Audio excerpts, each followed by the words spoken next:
Je disais que dans le Petit Bleu, mais ça doit être par exemple dans le Pays Malouin, on interviewe les candidats. Et sur les 9 candidats interrogés, puisque 3 n'ont pas souhaité l'être, il y a dans la question quel est pour vous les 3 domaines sur lesquels vous souhaitez agir, eh bien systématiquement tous les candidats parlent de la santé. Une priorité pour à la fois les élus mais la population bien évidemment, qui est confronté directement à des questions touchant l'accueil notamment de la médecine de ville, mais aussi l'hôpital public. Pour avoir des rendez-vous maintenant, c'est plusieurs mois à l'avance, c'est assez pénible pour tout le monde. Et c'est vraiment un sujet qui prend une acuité de plus en plus prenante. Je rappellerai ce qui avait été dit pendant la crise sanitaire, le monde d'avant ne sera pas le monde d'après. Non, il est pire celui-là, puisque les lits continuent à être fermés, les effectifs continuent à être diminués, et les moyens ne sont pas au rendez-vous. Donc l'hôpital est en crise et sous tension, notamment pour les services d'urgence, puisque pour l'été, il semblerait d'ailleurs que certains services soient fermés. Alors, pour ce qui concerne nos 2 territoires, bien évidemment, le sujet crucial, c'est l'hôpital de Dinan, Saint-Malo-Cancale. On a eu beaucoup de mal en tant qu'élu, là je laisse en tant qu'élu, à avoir, comme vous d'ailleurs et comme les syndicats, les éléments du dossier, puisqu'on a été totalement squeezé et il a fallu qu'on se démène auprès de l'ARS pour effectivement avoir connaissance au moins des éléments du débat, ce qui a été très difficile. L'ARS nous a méprisés, comme elle méprise d'ailleurs les syndicats et les usagers de la population.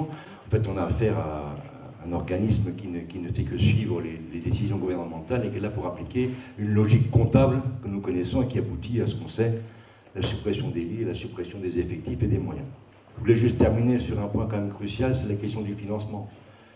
Ça coûtera 400 millions d'euros, 100 millions apportés par la question du Ségur de la santé. On nous a parlé à Dinan Agglomération, en présence de l'ARS et de son directeur, d'un business plan. Vous voyez, maintenant on utilise les mots qu'il faut. On nous parle de recettes, donc de créer des recettes, des rentrées. Il faut trouver des sources de financement, voilà ce qu'on nous dit.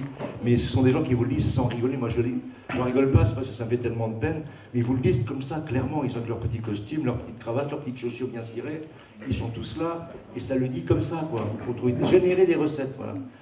Donc là, les 300 millions, bien quoi, ce sera de l'emprunt. Et les hôpitaux sont déjà surendettés de fait des politiques hospitalières successives. Donc... Ce soir, je tenais juste à dire juste un mot, parce que je suis à la fois heureux et ému d'être ce soir avec vous. C'est pour ces moments-là que je fais campagne. Merci Nicolas, ravi que tu sois là, ravi que vous soyez tous là, parce qu'il y a dans la salle, à commencer par Philippe et beaucoup d'autres, des compagnons de route sur ce sujet. On est dans une campagne électorale, Philippe l'a rappelé, et on est aussi sur un chemin un petit peu plus long, sur l'hôpital, où chacun essaye de bouger par rapport à cette préoccupation-là. Une petite photo sur notre document de campagne avec Guylaine Frein, un rappel de 2019 qui a été un temps fort de mobilisation d'élus par rapport à la fermeture de la maternité à Dinan. Et puis depuis, beaucoup de choses, beaucoup de rencontres avec les représentants du personnel, des syndicats CGT, Sud, Saint-Malo, Dinan, beaucoup de rencontres avec des habitants, collectifs du monde d'après, Jean, et puis Dinan Diversité également, Michel, Erwan, etc. Une série de réunions, notamment cet hiver, enfin ce début d'année, avec la réunion publique de Plumaudan, que tu animais, Philippe, avec Dominique Ramard, où on était assez nombreux, peut-être à peu près ce format-là. Voilà, et l'histoire continue parce que le projet est toujours sur la table et qu'il n'est à bien des égards, je ne rentre pas dans le détail, on y reviendra, c'est le but de la soirée, mais il est à l'évidence non satisfaisant. Et puis, autre sujet qu'il ne faut pas oublier, c'est qu'au temps présent, la situation se dégrade. Bonsoir, je suis Guylaine Frein, je suis la suppléante sur la Circo 2 de Dinan. Et mon métier, c'est sage-femme, donc c'est toujours un crève-cœur pour moi de voir une maternité qui ferme, parce que c'est une perte de chance pour les enfants et pour les mamans, parce qu'elles accouchent sur le bord de la route, et ça, c'est pas bien du tout. Je suis diplômée de 84, donc les fermetures de maternité, j'en ai connu plein. J'ai bossé dans des petites maternités qui ont toutes fermé les unes après les autres, et c'est vraiment une perte de chance, et c'est surtout pour ça qu'il faut se battre.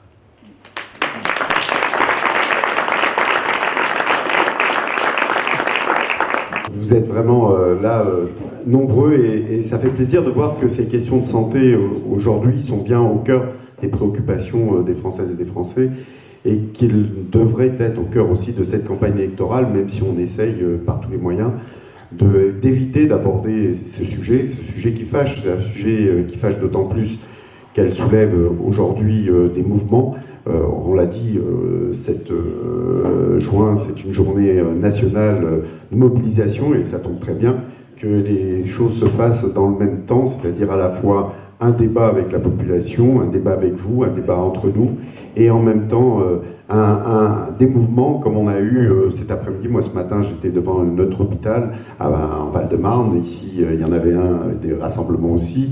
Je pense que dans toute la France aujourd'hui, les professionnels de santé, les soignants, et pas seulement d'ailleurs les soignants, parce qu'on oublie que dans un hôpital il n'y a pas que des soignants, il y a aussi des administratifs, il y a aussi des gens des techniciens, il y a des personnes dont on nous dit qu'ils ne sont pas forcément très utiles et qu'on pourrait compresser, et qui sont fondamentaux pour la vie d'un hôpital, pour faire vivre un hôpital. Et tous ces personnels-là souffrent énormément, et ils souffrent d'une politique qui a été mise en place avec une volonté véritablement délibérée de déconstruire un système de santé.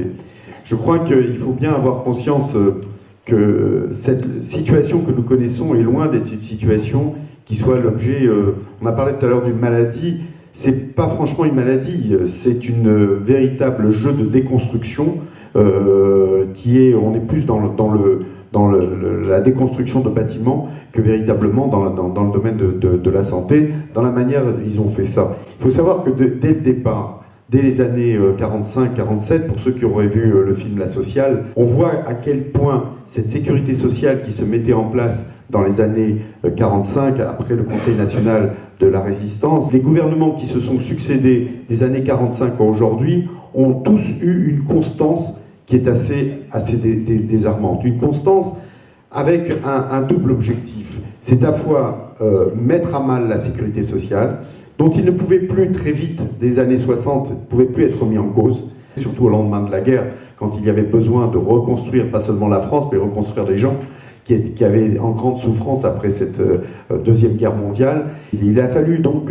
se trouver les moyens de redonner aux Françaises et aux Français une santé qui soit à la hauteur de ce qui était en train d'évoluer. Car les guerres, on le sait, c'est à la fois, bien sûr, des choses horribles, y compris jusqu'à la bombe atomique de 1945, mais c'est aussi des inventions, des recherches qui ont permis aussi des découvertes. Et notamment, c'est l'avancée de la pénicilline, c'est l'avancée de tous les antibiotiques, etc. Et donc, tous ces éléments-là n'étaient pas à la portée de tout le monde. Avec la sécurité sociale, on l'a mis à la portée de tout le monde. Et on a avancé sur deux pieds, ce que j'ai l'habitude de dire, c'est-à-dire que d'un côté, nous avons à la fois, on s'est doté d'une sécurité sociale qui nous donne les moyens de financer, et en même temps de répondre aux besoins de la population. La logique de la sécurité sociale, la logique des années 45, c'est on a des besoins et on y répond par des financements. Et cette démarche qui est révolutionnaire et qui était unique dans son genre dans le monde, nous avons réussi, nous, à la mettre en place en France en ayant une intime adéquation avec la population. Et cela nous a permis de faire en sorte que l'on a pu progressivement à la fois lutter contre les maladies infantiles et notamment la mortalité infantile qui était importante et que nous avons réussi à baisser comme étant la plus basse du monde. Je parle là des années 60, 70, 80. Nous avons aussi augmenté le nombre de maternités, on a augmenté les hôpitaux publics, on a créé les CHU, car les CHU ne sont pas venus comme ça, c'est une création, et on a donné à la dimension des hôpitaux que nous voulions des hôpitaux d'excellence pour tout le monde, et pas des hôpitaux d'excellence pour une partie de la population. Et cette logique-là, elle était inadmissible. Elle était inadmissible pourquoi ? Tout simplement parce que c'est l'autre versant de la problématique, c'est que pour avoir ce financement, il fallait instaurer à la fois la cotisation sociale, mais en même temps prendre l'argent à la base et faire comprendre que cet argent qui était pris n'était pas pris sur les richesses de l'entreprise, elle était prise sur les richesses des travailleurs. C'est-à-dire que c'était les travailleurs qui finançaient leur propre sécurité sociale. Et que cet argent-là, que l'on retrouve dans ce qu'on appelle à la fois les revenus nets et les revenus qui sont bruts, c'est cette logique-là qui dit que cette partie de financement de la sécurité sociale est une partie de nos salaires différés. Et cette dimension a permis de comprendre que cette sécurité sociale, elle était à nous. Et donc la première des choses qu'il fallait casser, c'était cette logique-là. Et c'était les ordonnances de 67. Les ordonnances de 67 avaient pour objectif de dire quoi? De dire, finalement, non, on va créer le paritarisme parce qu'une partie de l'argent provient de l'entreprise, puisqu'il y avait ce qu'on a appelé la part patronale, la cotisation patronale. Mais ce n'était pas une cotisation patronale, c'est la cotisation qui était prise sur les richesses. Et cette logique de prendre sur les richesses, elle a été petit à petit dévoyée, au point où, en 67, on s'est dit, si c'est une partie qui vient du patron, donc il est normal que le patronat rentre dans le conseil d'administration de la sécurité sociale. Et qu'on passe, en fait, d'une situation où, pour 75%, le conseil d'administration était constitué de syndicalistes, c'est-à-dire de nos représentants, on élisait, c'était des élections, et on les plaçait à 50-50. Vous imaginez bien que passant à 50-50, très vite, il suffisait qu'il y ait n'importe quel petit syndicat qui pourrait représenter 5 ou 10%, qui, allié au patronat, faisait une nouvelle majorité qui allait écraser. Et cette première logique-là a été très vite accompagnée d'une autre logique. Et c'est en ce sens-là qu'il faut bien comprendre que les choses à chaque fois ont été de pair. C'est-à-dire que quand ils avançaient un pas dans un sens, ils avançaient un autre pas. Et c'est les années 70 avec le numerus clausus. Le numerus clausus a été véritablement la pierre angulaire de la logique, non pas à court terme, mais à moyen terme. C'était diabolique dans un certain sens, puisqu'elle nous amène aujourd'hui à cette situation de désertification médicale que nous connaissons.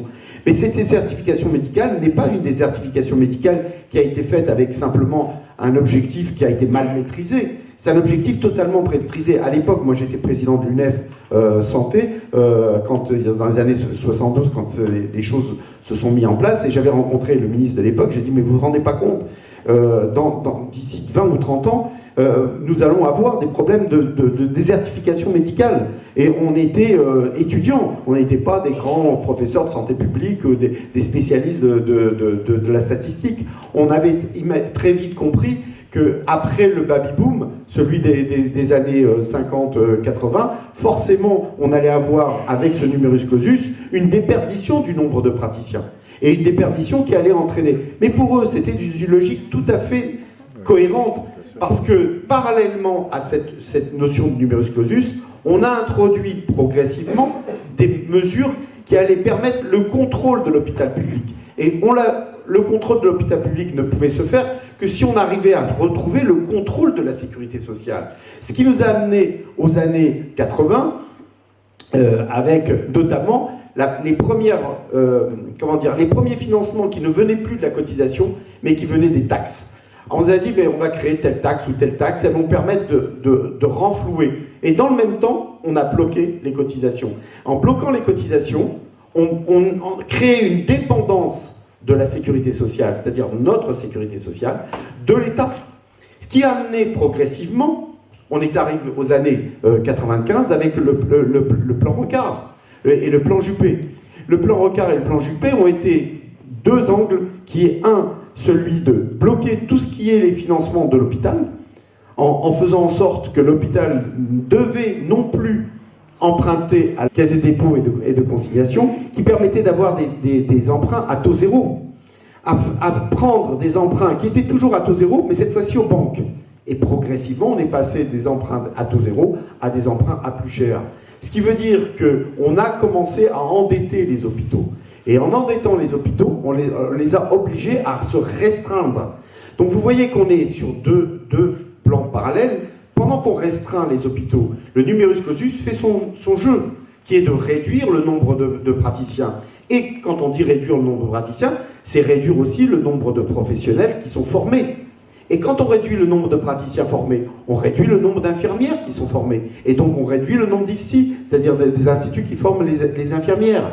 Et cette double logique a amené quoi ? À un moment donné, à se dire, finalement, on n'arrive plus. On n'arrive plus, on se retrouve dans une situation où on raréfie l'argent d'un côté, en augmentant les exonérations patronales, parce que de plus en plus on faisait croire que ces exonérations patronales créaient un problème d'emploi et un problème d'embauche, et qu'il fallait donc soulager les entreprises de charges Et partant de là, puisqu'on les soulageait de charges, eh ben, il fallait bien trouver de nouvelles recettes. Et on créait quoi? On créait une dette, ce qu'on appelle la fameuse dette de la sécurité sociale, qui a amené à créer une caisse spécifique pour rembourser cette dette, qui a créé un nouvel impôt. Arrivé à ce moment-là, l'État a dit, mais attendez, nous, État, donc vous, parlementaires futurs, puisqu'on est là pour gagner, et donc vous serez députés, vous, députés, vous devez normalement aller gérer cette somme d'argent qui s'appelle la sécurité sociale. Et on a créé le PLFSS, le projet de loi de financement de la sécurité sociale. C'est-à-dire qu'on a transféré ce qui était entre les mains des travailleurs, au travers des syndicats, entre les mains des députés. Alors sur le coup, on dit oui, mais les députés, ça reste quand même républicain, ça reste quand même démocratique, puisque c'est voté à l'Assemblée nationale. Sauf qu'on est en train de faire perdre la réalité du pourquoi, du comment, du début. C'est-à-dire que cet argent, c'est le nôtre, qu'il était là pour répondre à nos besoins, et pas ceux de besoins, je dirais même y compris des députés qui soient de gauche ou de droite. C'est pour répondre aux besoins des travailleurs et des travailleuses, et de l'ensemble des cotisants, c'est-à-dire les ayants droit. Et partant de là, on perd la finalité, et donc, perdant de vue cette finalité, on arrive à une restructuration telle que se pose la question, où se trouvent véritablement les responsables? Et l'État dit, c'est moi. Moi, je suis responsable. Et donc, c'est moi, en tant que majorité, qui vais fixer combien la sécurité sociale doit avoir de moyens, comme ça, on n'a pas de dérapage. Sauf que là, on change complètement de logique, le paradigme change complètement. C'est-à-dire qu'avant, on avait une sécurité sociale qui était là pour répondre aux besoins, et donc elle augmentait au fur et à mesure et en réponse aux besoins qu'on avait nécessaires au pays. Et là, on fait l'inverse. On est en train de dire, je vous fixe une somme, et avec cette somme-là, vous allez répondre ou pas aux besoins. Mais comme cette somme-là est insuffisante pour répondre aux besoins, il faut bien se restreindre sur les besoins. Et là, on touche à une deuxième problématique. C'est-à-dire qu'à la fois, pendant toute cette période-là, on a répondu à une première demande du patronat, qui est de réduire ce qu'il versait pour pouvoir en faire du profit. Parce que cet argent, il n'est pas perdu. Il passe d'une caisse, il passe dans l'autre caisse, c'est-à-dire la poche des actionnaires ou la poche des propriétaires d'entreprises. Pendant que ces propriétaires ou ces actionnaires s'enrichissent, il y a de l'argent. Et on fait quoi de cet argent? On va l'investir peut-être dans la santé. Et si on l'investit dans la santé, puisque d'un côté on a raréfié, et qu'en même temps on n'arrive plus à répondre à tous les besoins, il faut bien des hôpitaux privés, il faut bien des cliniques, il faut bien créer. C'est un peu le principe, vous savez, je prends souvent cet exemple-là. Pendant tout un temps, on nous a fait croire que l'hypermarché, les grands supermarchés, les machins, là, les mammouths, là, allaient nous aider à payer moins cher ce qu'on achetait. Pendant ce temps-là, qu'est-ce qu'on a fait? On a raréfié le petit commerce, dans les petites villes, comme dans les grandes villes d'ailleurs, et on a créé un manque réel de ces petits commerces. Quand on a réussi à les détruire tous, on s'est aperçu que, après tout, ça serait bien quand même d'avoir un petit peu de petit commerce. Et qu'est-ce qu'on voit? Des Franprix, des Carrefour Market, etc., qui ont pris la place de ces petits, et c'est donc ces grands groupes qui ont réussi à prendre non seulement le gros de la vente en gros, si je puis dire, et en même temps, celle du détail en bas. C'est la même chose qu'ils font dans le domaine de la santé. Non seulement on a raréfié, mais en plus il n'y a pas eu de régulation au plan des territoires.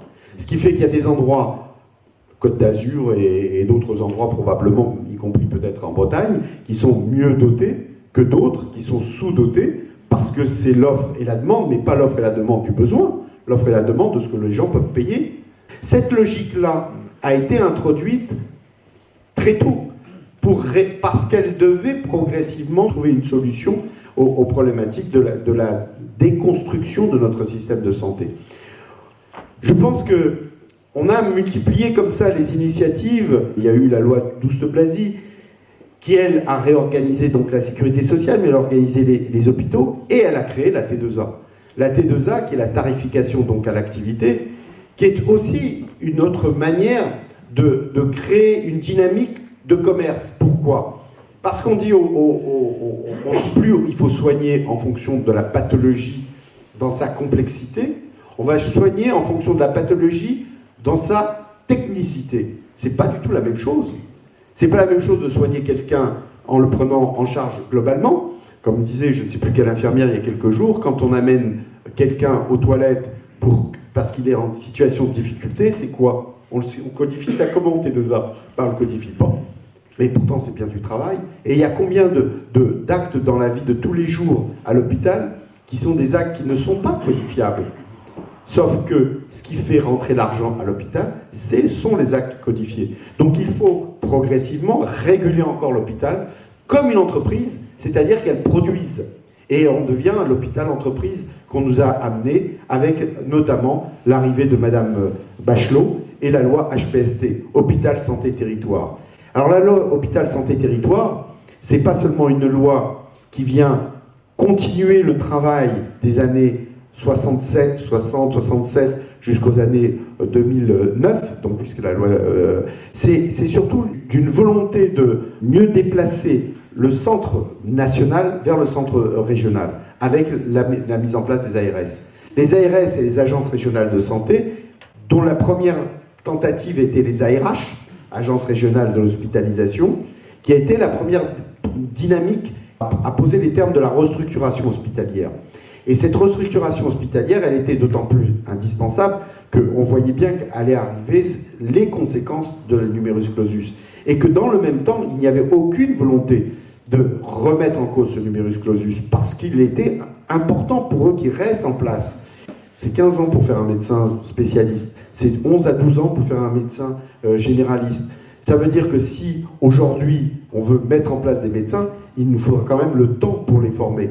D'où, je dirais, le côté meurtrier finalement de ces stratégies politiques, qui a été de délibérément assécher le milieu médical, délibérément assécher le milieu des professionnels de santé, pour pouvoir, dans le même temps, je l'ai dit, mettre en place une privatisation, et une privatisation qui avait comme objectif de laisser naturellement à l'hôpital public tout ce qui n'était pas, entre guillemets, rentable, et de déplacer tout ce qui pouvait l'être et pouvait être juteux financièrement vers le privé.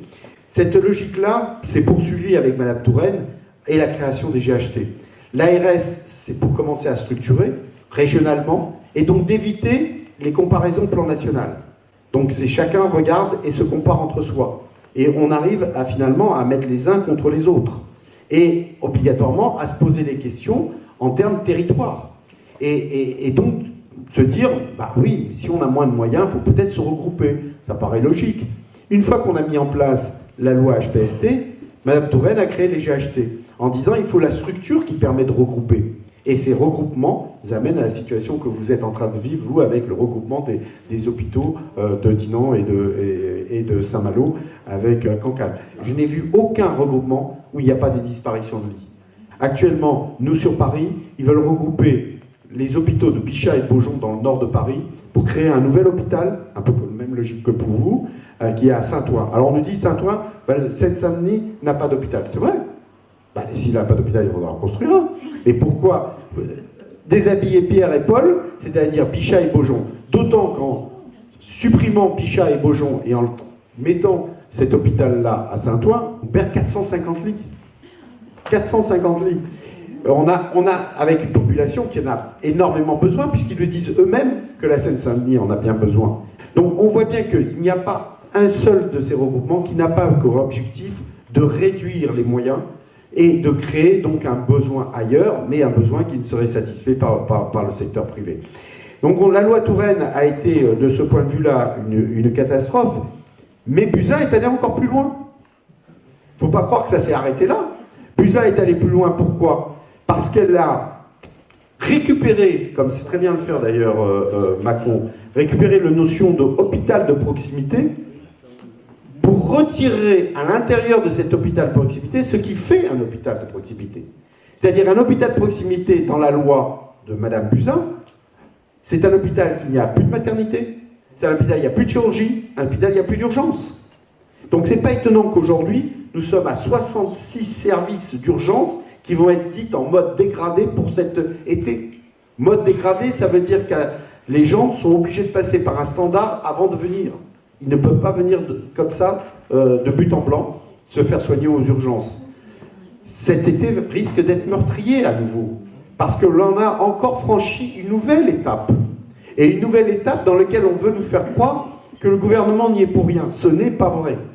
Donc aujourd'hui, la vraie question qui nous est posée, c'est comment, sur les ambitions qui sont les nôtres, c'est-à-dire d'avoir une stratégie de politique de santé qui soit portée sur les besoins et non pas sur les moyens, comment nous pouvons faire pour définir les besoins. Depuis maintenant 10 ans, avec la première loi Bachelot, il faut un plan régional santé.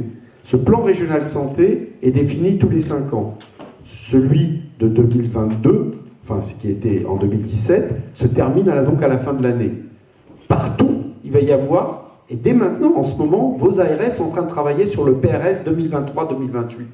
Nous avons décidé dans le Val-de-Marne que ce PRS, on allait le faire citoyen. C'est-à-dire que nous avons invité tous les maires, tous les conseillers départementaux, tous les parlementaires, tous les syndicats, car au moins la CGT Sud, et nous avons invité bien sûr les usagers à définir ensemble dans des réunions publiques quel PRS on veut, quel plan régional de santé on veut pour les années à venir. Et nous l'avons fait d'autant plus que cette année, ce PRS va coller très concrètement au mandat qui va être celui du prochain député. Donc je pense qu'il y a une cohérence aujourd'hui à poser la question des besoins. À poser la question des besoins, d'autant plus que celle des moyens financiers n'est pas très difficile. D'abord, et avant toute chose, et c'est ce que nous proposons, en tout cas, je le dis à la place des candidats, c'est la fin des exonérations de cotisations patronales. Cette fin des exonérations de cotisations patronales, c'est 75 milliards. La dette de la Sécu, au passage, c'est à peine 21 milliards. Donc, vous voyez qu'on est bien au-delà si on récupère ces cotisations. Mais il y a aussi d'autres manières de régler le problème. On sait qu'aujourd'hui, une part des entreprises, effectivement, ont beaucoup moins d'emplois. Puisque quand la Sécu a été créée, elle a été créée sur la base de la création d'emplois. Et donc, elle poussait à la création d'emplois. Et plus il y avait d'emplois, et plus ça l'a créé, effectivement, ça générait de la cotisation, donc des recettes de la sécurité sociale. Aujourd'hui, il y a des entreprises qui sont en fait des entreprises de financiarisation. Il n'y a aucune raison qu'elles ne cotisent pas sur les finances qu'elles génèrent. Certes, moins de travailleurs pour créer plus de richesses, mais au bout du bout, cet argent-là devrait être aussi le nôtre. Et donc, partant de là, nous pensons qu'il faut aussi taxer les revenus financiers. Et il ne suffit pas simplement de taxer les emplois, et même, je dirais, pourquoi pas même moduler les taxations des emplois pour favoriser plutôt les taxations de revenus financiers. En tout cas, dans un premier temps. Après, on peut espérer qu'il y a un plein emploi et que ça va permettre, ce plein emploi, de financer, comme c'était à l'origine prévu, la sécurité sociale. Et ça peut rapporter jusqu'à ça rapporte au moins une trentaine de milliards, rien que pour la maladie. Ça rapporte aussi pour les retraites, puisque ces cotisations, comme vous savez, c'est dégradé, famille, retraite, maladie, et les trois grands postes. L'égalité de salaire homme-femme rapporterait près de 40 milliards d'euros. Or, on sait très bien aujourd'hui que c'est un sujet majeur, l'égalité des salariales entre les hommes et les femmes, ou les femmes et les hommes. Notre président avait dit, c'était notre président malgré tout, en moment de la Covid, qu'il fallait répondre à cette épidémie, cette pandémie, coûte que coûte. Et quoi qu'il en coûte. Nous disons, allons-y. Aujourd'hui, on en a besoin. Et cette notion, effectivement, de quoi qu'il en coûte, elle est conforme, effectivement, à ce que nous souhaitons, c'est-à-dire que les moyens soient au niveau des besoins. Ils ont réussi à le faire en dépensant des milliards, des milliers de milliards pour l'économie, pour aider les entreprises. On peut débloquer 30-40 milliards pour la santé. Et on n'a pas besoin de tant d'argent que ça, aujourd'hui, pour remonter notre système de santé. Je crois que nous avons une responsabilité énorme dans cette élection. Une responsabilité énorme parce que, comme je l'ai dit, il ne faut pas croire qu'ils vont s'arrêter là.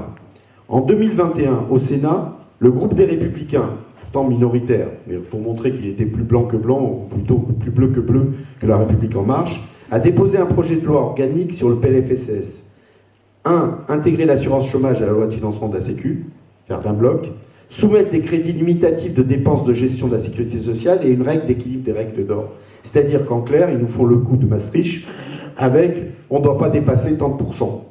Et ça serait une règle d'or inscrite dans la Constitution. Ça voudrait dire qu'en clair, ils nous mettent l'austérité santé pour des générations et des générations si on les laisse faire. C'est pour ça que je crois qu'on est véritablement à un tournant. Il ne faut pas croire que nous sommes arrivés au bout de ce qu'ils souhaitent démanteler. Parce qu'ils ne démantèlent pas pour démanteler. Ils démantèlent pour construire un autre projet de société. Ils démantèlent pour construire un autre projet de la santé. Et je crois que c'est ça qu'il faut qu'on prenne bien en évidence et qu'on dise bien aux gens. Ce n'est pas simplement défendre un hôpital. C'est pas défendre seulement une maternité ou une région. C'est pas seulement défendre des emplois, et il en faudrait. C'est pas seulement défendre des salaires, et il faut des augmentations de salaires. Le Ségur est une vraie plaisanterie de ce point de vue-là.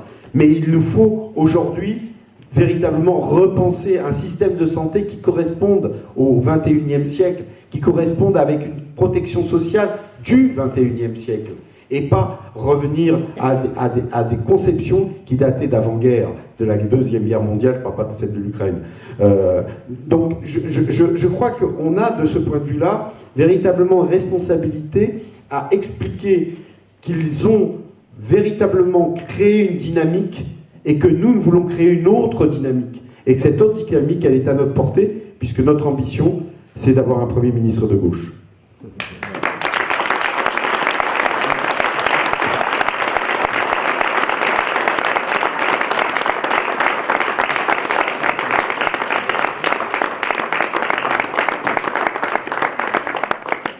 Je ne vais pas être tout seul à faire circuler le micro.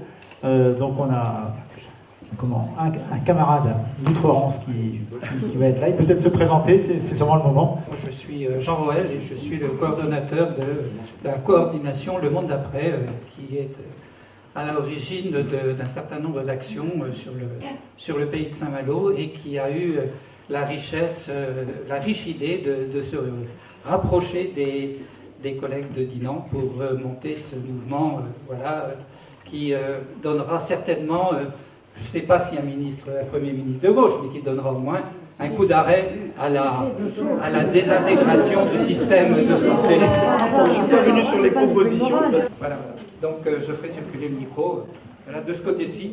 Dans ta logique implacable de montrer comment le secteur médical est au service du capital, je faisais un parallèle, moi qui ai de formation éducateur spécialisé, qui était directeur d'un établissement pour enfants autistes, et quand je négociais un prix de journée au début de ma fonction de directeur, je pouvais argumenter un prix de journée en fonction d'un côté pédagogique et thérapeutique lié aux besoins d'enfants touchés par la psychose et l'autisme.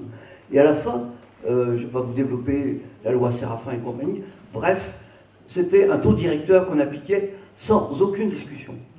Et je fais le parallèle avec la schizophrénie et le dessèchement dont tu as parlé. Donc c'est intéressant cette logique, on la retrouve partout. Non au travail social au service du capital, les usagers ne sont pas des marchandises, et c'est tout à fait cette logique que tu as décrite. Et pour être court et arriver à une question qui me paraît centrale, de ma place aujourd'hui, et je pense que chacun d'entre nous dans cette salle peut vivre la même chose, on peut être tour à tour soignant et soigné, accompagnateur et accompagné. Moi, il se trouve que je fais un travail qui était un travail d'accompagnement auprès d'enfants touchés par la maladie mentale, et aujourd'hui je me retrouve avec un problème de santé qui me fait fréquenter l'hôpital. Donc je suis passé de soignant à soigné, d'accompagnateur à accompagné. Ce qui veut dire que dans ma manière d'appréhender l'hôpital, je l'appréhende comme une espèce de jeu de rôle, de psychodrame, de deux manières. Celui qui était dans mon métier, et aujourd'hui en tant que soigné. Et j'ai une admiration pour le personnel hospitalier, qu'on décrit souvent, quand je vois le nombre de tâches découpées en tâches minutarisées, enfin, très précisées, rationalisées, avec le peu de moyens et le peu d'effectifs qu'ils ont. Et ce qui me taraude, c'est comment faire en sorte, on peut faire le constat, après cette journée de mobilisation, qui a quand même pas eu une énorme mobilisation, comment faire pour que les usagers, tous se sentent concernés, et que nous descendions dans la rue, et que ce ne soit pas réservé aux travailleurs sociaux, aux infirmières, aux médecins, aux aides-soignants, etc. C'est-à-dire qu'une prise de conscience citoyenne et collective, que ce soit une demande et un besoin exprimés par les citoyens qui permettent de faire avancer le problème de l'hôpital. Si on le garde en disant que les manifs sont réservés, les pétitions, les blocages qu'au personnel salarié, on va autistiser, on va s'escargoter, on va rester en psychoniche, on va rester de manière territorialisée. C'est une mobilisation de tous les citoyens. Et ça, peut-être que c'est la vocation de la NUP, qui n'est pas dupe de ça, pour pouvoir mobiliser toutes ces énergies.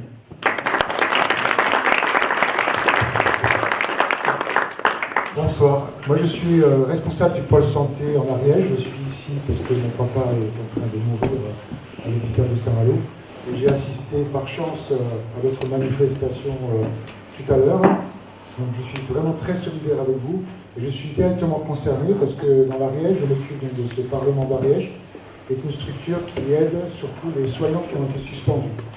Donc, je suis ici au bon endroit et au bon moment. Et donc, moi, j'avais quelques questions.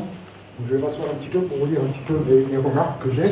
Donc, qui a soigné les patients durant le Covid sans masque? Je crois que c'est vous qui êtes présents. Donc, je vous en remercie. Qui a improvisé des masques alors qu'il n'en avait pas? C'est vous tous aussi, les soignants, qui, à l'époque où les masques, les soi-disant, n'étaient pas nécessaires, vous avez pris les devants. Qui a confectionné des combinaisons de protection avec des sacs poubelles? Je l'ai vu, moi, dans les hôpitaux, de mes yeux. C'est encore vous. Qui a reçu les applaudissements de la population à une certaine époque? C'est encore vous. Et qui donc a, à ce moment-là, eu... Micro. Ouais. Qui a reçu donc les applaudissements de la population? C'est encore vous, et on les remercie. Et c'est encore vous qui avez aussi le courage et la motivation, et c'est vous qui devriez être indemnisé aujourd'hui. Alors, où sont ces primes? Parce que vous avez tous reçu, je crois, une prime de 200 €, qui est complètement ridicule. Donc, moi, j'ai juste des questions à vous poser. Qui a gagné de l'argent dans cette histoire? Qui est vraiment le réel bénéficiaire du Covid, de toute cette pandémie? Donc, qui a gagné 50 € par patient qui déclarait à l'ARS, effectivement, les cas contacts? Ce sont tous les médecins. J'ai un ami sur Toulouse qui a été menacé de suspension, qu'on a failli rayer de l'ordre. Il s'est fait vacciner à contre-cœur, mais il n'avait pas le choix. Donc c'est pour nous, en fait, les usagers, parce que moi je suis un usager, et c'est pour la protection sociale que je suis aujourd'hui là, et que je prends la parole. Donc pour vous les soignants, c'est votre profession qui se joue aujourd'hui.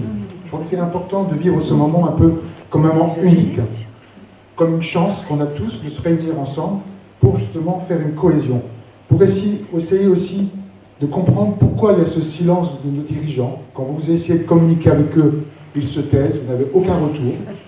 Pourquoi? À mon avis, c'est pour provoquer un effondrement de l'hôpital public, pour pouvoir mieux le reconstruire à leur avantage.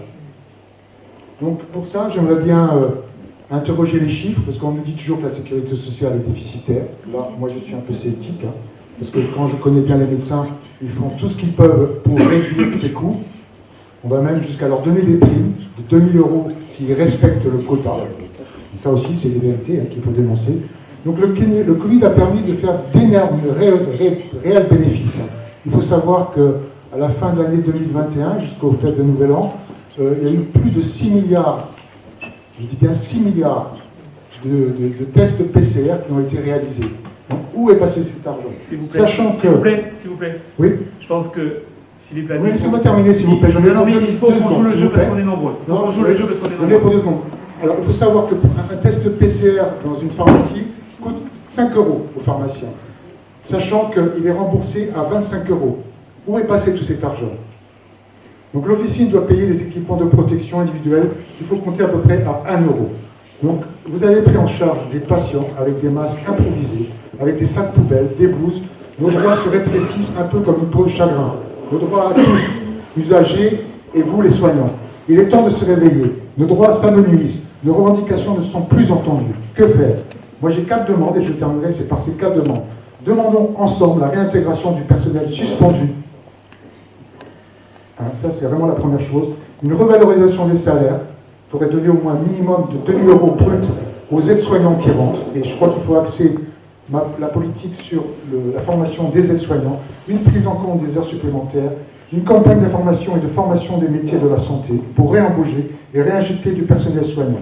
Donc non à la fin de notre système de santé, préservons nos droits, il faut travailler dans de bonnes conditions, demandons au gouvernement des fonds d'investissement, pas pour les locaux ni pour du personnel administratif, mais pour embaucher des aides-soignants, des infirmiers. Surtout pour revaloriser les métiers de la santé, pour une bonne prise en charge du patient et ainsi garder une dimension humaine dans des conditions de travail optimales. Voilà, c'est tout ce que j'ai à dire. Merci à vous. J'avais une question d'ordre technique. Je sais que vous avez parlé de l'ONDAM tout à l'heure. J'aimerais bien que vous nous expliquiez un peu ce que c'est, parce que bon, je sais vaguement, mais ce serait bien que vous nous expliquiez un petit peu plus en détail. Ensuite, par rapport au budget des hôpitaux, nous, on va avoir un projet là de construction qui va nous coûter 400 000 euros. Avec 100 millions d'euros, avec 100 millions d'euros qui va être provisionné par l'État, ce qui nous laisse 300 millions. Non, c'est 400 le reste à charge. Ah, c'est 400 le reste à charge, oui, d'accord. Alors, du coup, en interrogeant mon père, qui est un ancien chef de pôle d'un service d'urgence, il me disait qu'au niveau d'un budget d'hôpitaux, ça serait remboursé en 3 coups de cuillère à peau en fait, parce que les budgets sont tellement énormes qu'en fait même 400 millions d'euros ça peut nous paraître beaucoup, mais pour un hôpital finalement c'est pas grand chose. Et du coup moi j'aimerais savoir votre opinion là-dessus, et du coup j'aimerais aussi savoir comment s'élabore le budget d'un hôpital et quelles sont les répartitions en fait au sein du budget d'un hôpital entre les différents postes en fait de dépenses quoi. Là-dessus, je ne saurais pas. Et je pense que c'est important qu'on sache aussi comment ça s'élabore un budget. Voilà.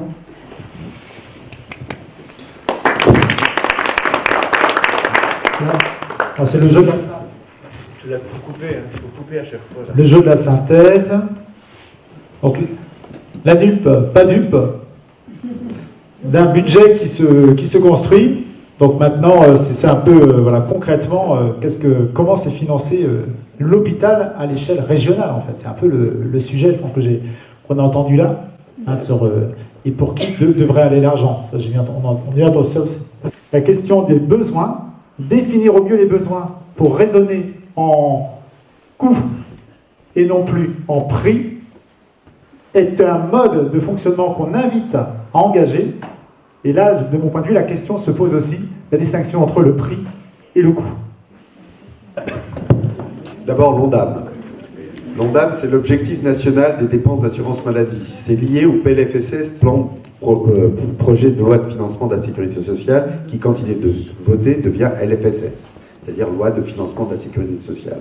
C'est-à-dire qu'en clair, dans la maîtrise que veut l'État, à travers, bien sûr, sa majorité à l'Assemblée nationale, quand le président et l'Assemblée nationale ont la même couleur, ce qui, j'espère, ne sera plus le cas, mais en tout cas, dans cet objectif-là, l'idée, c'est de dire, nous allons fixer un niveau de dépenses, comme je disais tout à l'heure, qui soit en fonction de ce que l'on pense être supportable de financement par les chefs d'entreprise, c'est-à-dire de ce que l'argent qui est censé être le nôtre, je le rappelle toujours, finalement puisse retomber dans la poche quand même du patron, ou de l'entreprise, ou des actionnaires, importe peu.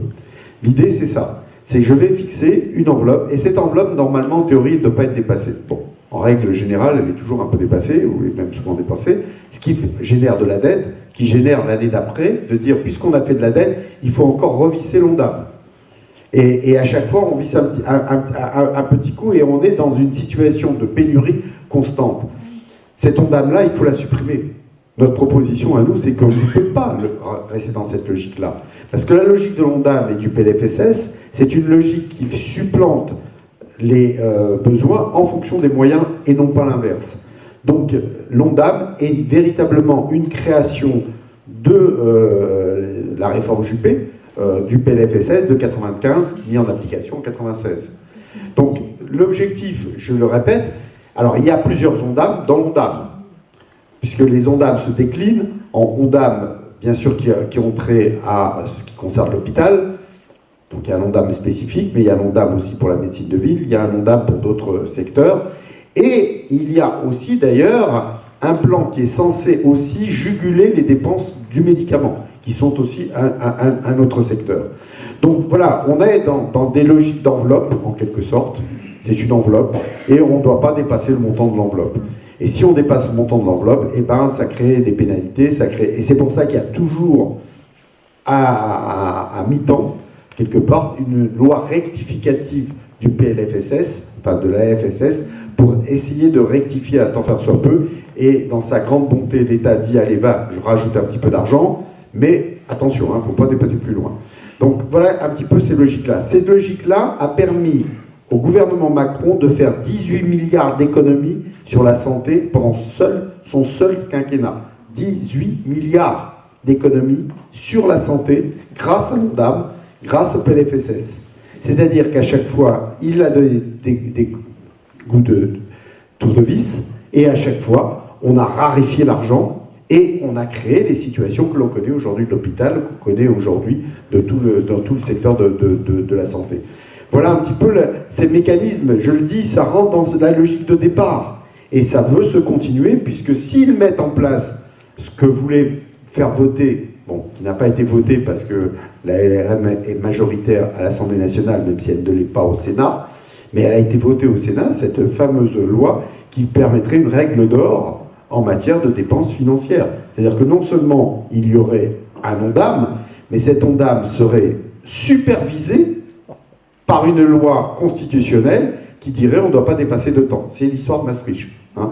Alors on a su à Maastricht pendant le Covid dire allez hop, on laisse tomber, mais là pour le coup, ils veulent nous refaire le coup absolument. Et ils y tiennent. Alors, on verra bien ce que ça va donner. Il y a un deuxième problème dans l'hôpital et d'une manière générale, je vais parler des dettes. Nous, notre proposition, je dis nous, c'est la NUPES, la proposition, c'est d'annuler toutes les dettes. Macron proposait de faire ça sur 10 ans avec le Ségur. Nous, on ne dit pas 10 ans. Parce que 10 ans, c'est 10 années encore où on va serrer la vis. Et on va dire aux gens, bah, on ne peut pas trop vous donner. On vous donne ce qu'on peut. Alors un petit coup ici, un petit coup là, et on distribue. Ça fait du clientélisme.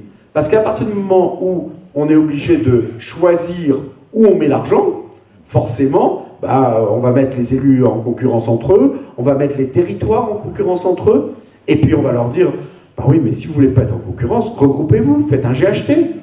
Et on recrée un nouvel hôpital, on supprime les anciens, et on crée des nouveaux, et puis pendant ce temps-là, on va créer probablement au passage des petites cliniques privées ou des hôpitaux privés qui viendront se combler les trous nécessaires de vrais hôpitaux de proximité. Nous pensons que les 30 milliards de dettes, 30 milliards quand même, hein, de dettes que comptent aujourd'hui les hôpitaux, il faut les fermer. D'un coup, on réinjecte 30 milliards. Parce que vous comprenez bien que quand un hôpital a une dette, il est obligé de noter sur son budget une dette. 400 millions sur 30 milliards, notez tout de suite. Oui, mais c'est bien ce que je dis, 400 millions, c'est rien. C'est rien, parce que aujourd'hui, faire un hôpital, je prends l'hôpital de Saint-Ouen, c'est plusieurs milliards pour fabriquer. Donc ils sont capables de trouver plusieurs milliards pour nous faire un hôpital, en fermant 2 autres, et on nous dit il n'y a pas d'argent pour rénover les 2 hôpitaux qui sont existants. Et on se moque de notre tête. C'est pas possible. Donc nous, on dit qu'il faut reprendre le financement. Reprendre le financement, pourquoi ? L'État a réussi à trouver des financements européens pour les entreprises privées. Pourquoi la BCE ne financerait pas à des taux à 0%, non pas directement les hôpitaux, mais un fonds pour le financement des hôpitaux qui serait fait au niveau de l'État ? Et ça, c'est totalement dans les domaines de ce que peut faire la BCE, si tant est que les chefs d'État les chefs d'État qui sont à la tête de la BCE, enfin qui nomment les responsables de la BCE, prennent cette orientation. Donc nous disons aujourd'hui, les financements par la Banque européenne sont possibles, et elles nous permettraient aujourd'hui, non seulement avec en même temps l'exonération de la dette, hein, on exonère bien les cotisations sociales, on peut une fois exonérer les dettes, et réinjecter de l'argent dans les hôpitaux. Et aujourd'hui, nos hôpitaux ont besoin de cet argent-là pour l'investissement, mais on a aussi besoin de l'argent pour le fonctionnement, car on le sait quand on a été élu, ça a été mon cas pendant plus de 30 ans, on sait que le basculement investissement-fonctionnement, quand il est à un moment donné, il gêne ou l'un ou l'autre. Si on redonne de l'argent pour l'investissement, on va libérer de l'argent pour le fonctionnement. Et donc va permettre les créations d'emplois, les 100 000 emplois que nous demandons tout de suite, et que nous pensons qu'ils ont besoin dès la première année de notre Premier ministre de gauche, en l'occurrence Jean-Luc Mélenchon, pour ne pas le nommer, mais si nous avons ce Premier ministre de gauche, c'est dès la première année 100 000 emplois. Alors 100 000 emplois pour l'hôpital, mais attention, il nous faut aussi des emplois pour tout le médico-social. Parce qu'aujourd'hui, on ne peut pas se limiter à une logique qui nous amène aux Orpea et aux Coriandres. Je ne dis pas qu'il faut aussi, et nous pensons, qu'il faut revoir aussi le concept même d'EHPAD. Parce qu'on voit bien qu'on est dans une situation qui n'est pas la bonne. Et supprimer les soins de suite et de longue durée, ou bien les soins de suite et de rééducation, les SSR et les SLD, c'est en même temps réduire le potentiel de place de l'hôpital pour la filière gériatrique.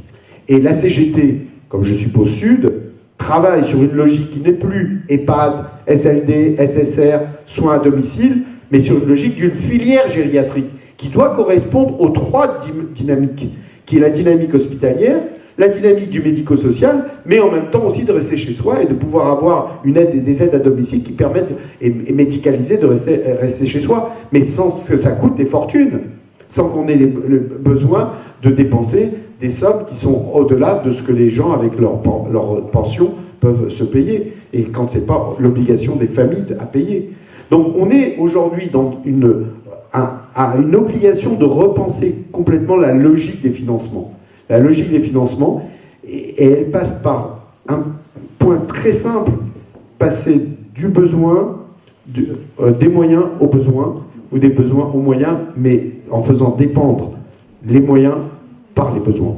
Voilà. Si on n'a pas cette logique-là, on reste dans cette logique qui nous est inculquée depuis maintenant plusieurs décennies, et qui fait qu'au bout du compte, on a réussi à faire admettre la notion de T2A. Thomas Schmutz, patient, gros usager intensif, moi et ma famille, des systèmes de santé. On a parlé des budgets d'hôpital, c'est passionnant. Moi, je voulais juste reparler du budget du patient. Parce que quand on regarde les parcours de soins aujourd'hui, on explose totalement. Bon, déjà, les Français ne savent pas qu'ils payent chacun à peu près 4 000 €, je crois, si je ne dis pas de bêtises, par an, et par tête de pipe, en gros, de financement de la Sécu, ou est-ce que je me trompe? Ces 4 000 €, pour moi, ils sont censés avoir un reste à charge zéro, c'est comme ça qu'on nous le vend, hein. Moi j'ai même été enquêté par la Sécu là-dessus. Et puis quand on regarde les vrais parcours de soins, vous venez d'évoquer les vieux c'est des malades ou c'est pas des malades? Ils sont juste vieux. Moi je suis handicapé, dans 2 ans, j'ai 62 ans, je ne serai plus handicapé, je serai juste vieux. Mais mon handicap, il sera encore là, et mon besoin de kiné et de soins, il sera encore là. Donc vous venez d'évoquer tout à l'heure le coût pour les familles des vieux, hein. Donc avec le vieillissement, moi je voudrais revenir donc juste à l'évocation du parcours de patient qui est en train d'exploser, le coût de la santé et de l'accès aux soins pour les patients et leurs familles, qui est en train d'exploser avec le vieillissement et avec le développement des maladies chroniques aussi, hein. L'autre chose que je voulais juste dire, que quand on a distribué des tracts sur Dinan, beaucoup de gens disaient « moi je m'en fous, s'il n'y a plus Dinan, j'irai à Saint-Malo ou j'irai à Rennes ». Alors moi je répondais « bon non, vous irez à Paris, vous irez à Bruxelles ». Moi je trouve que vous irez à New York. Bon. Et puis le jour, par contre, ça marche peut-être. Oui, c'est un peu. Il y a de la frite. Et quid quand on a un infarct, un AVC ou un accouchement difficile? Là, même quand on aura une super mutuelle, parce que c'est vers ça qu'on va, c'est vers des gens qui auront une mutuelle à bientôt 400, 600, peut-être même 1000 € par tête de pipe et par an, comme dans certains pays, et puis les autres qui n'auront rien du tout, bien sûr. même si vous payez une mutuelle à 1000 € par an, vous vous sentez protégé, mais le jour où vous faites un infarct, un AVC, tout ça, s'il n'y a pas une structure d'accueil du premier clampin et du premier SDF à côté de chez vous, vous ne serez pas sauvé. Hein. Et ce n'est pas les hélicoptères, on a un hélicoptère pour l'instant qui est à Saint-Brieuc, c'est pas lui qui sauvera, même avec une super mutuelle. Voilà, je voulais juste pointer ça en tant que... Et je voulais aussi rappeler, toujours sur cet aspect budget pour les patients et leurs familles, que le quoi qu'il en coûte, c'est vrai pour tous les services régaliens de l'État, je dirais, c'est les besoins vitaux. Hein, le jour où une armée, ou l'école, ou je sais pas quoi, est en faillite, les hôpitaux sont en faillite, bien sûr que ça arrive. Mais qu'est-ce qu'on fait? On crée des milices, hein, on prend des fourches, ou alors on se démerde, quoi. Enfin, je veux dire, on est dans des besoins tellement fondamentaux que le citoyen, de toute façon, il va boucher le trou comme il pourra, pas très bien pour être franc, mais il est obligé de le faire. Et ça voilà. Et avec une dernière suggestion sur ce sujet, puisque moi j'ai été très très choqué qu'on déclare l'hôpital en cessation de paiement en 2018. J'ai appris depuis, en creusant, que c'est un terme qui est complètement inapproprié dans la gestion d'un bien public essentiel. S'il n'est pas en cessation de paiement, il est en déficit, et donc il y a un problème financier, on ne le nie pas. Et une des pistes, c'est de requalifier la dette aussi sur du beaucoup plus long terme. Voilà, excusez-moi d'avoir été long, hein, je suis désolé.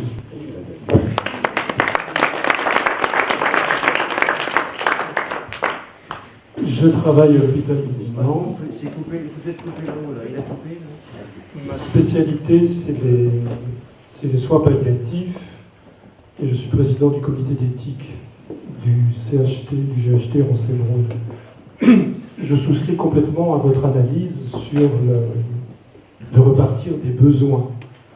Mais je vais juste faire un pas de côté en vous proposant de faire une analyse des besoins de soins, pas des besoins de financement. Effectivement, moi j'ai beaucoup aimé votre présentation parce que je suis de toute cette génération-là. J'ai commencé mon parcours en 83, j'avais des souvenirs dans la tête quand vous évoquiez les différents points. Mais le pas de côté que je vous propose, c'est de repartir du soin et des besoins.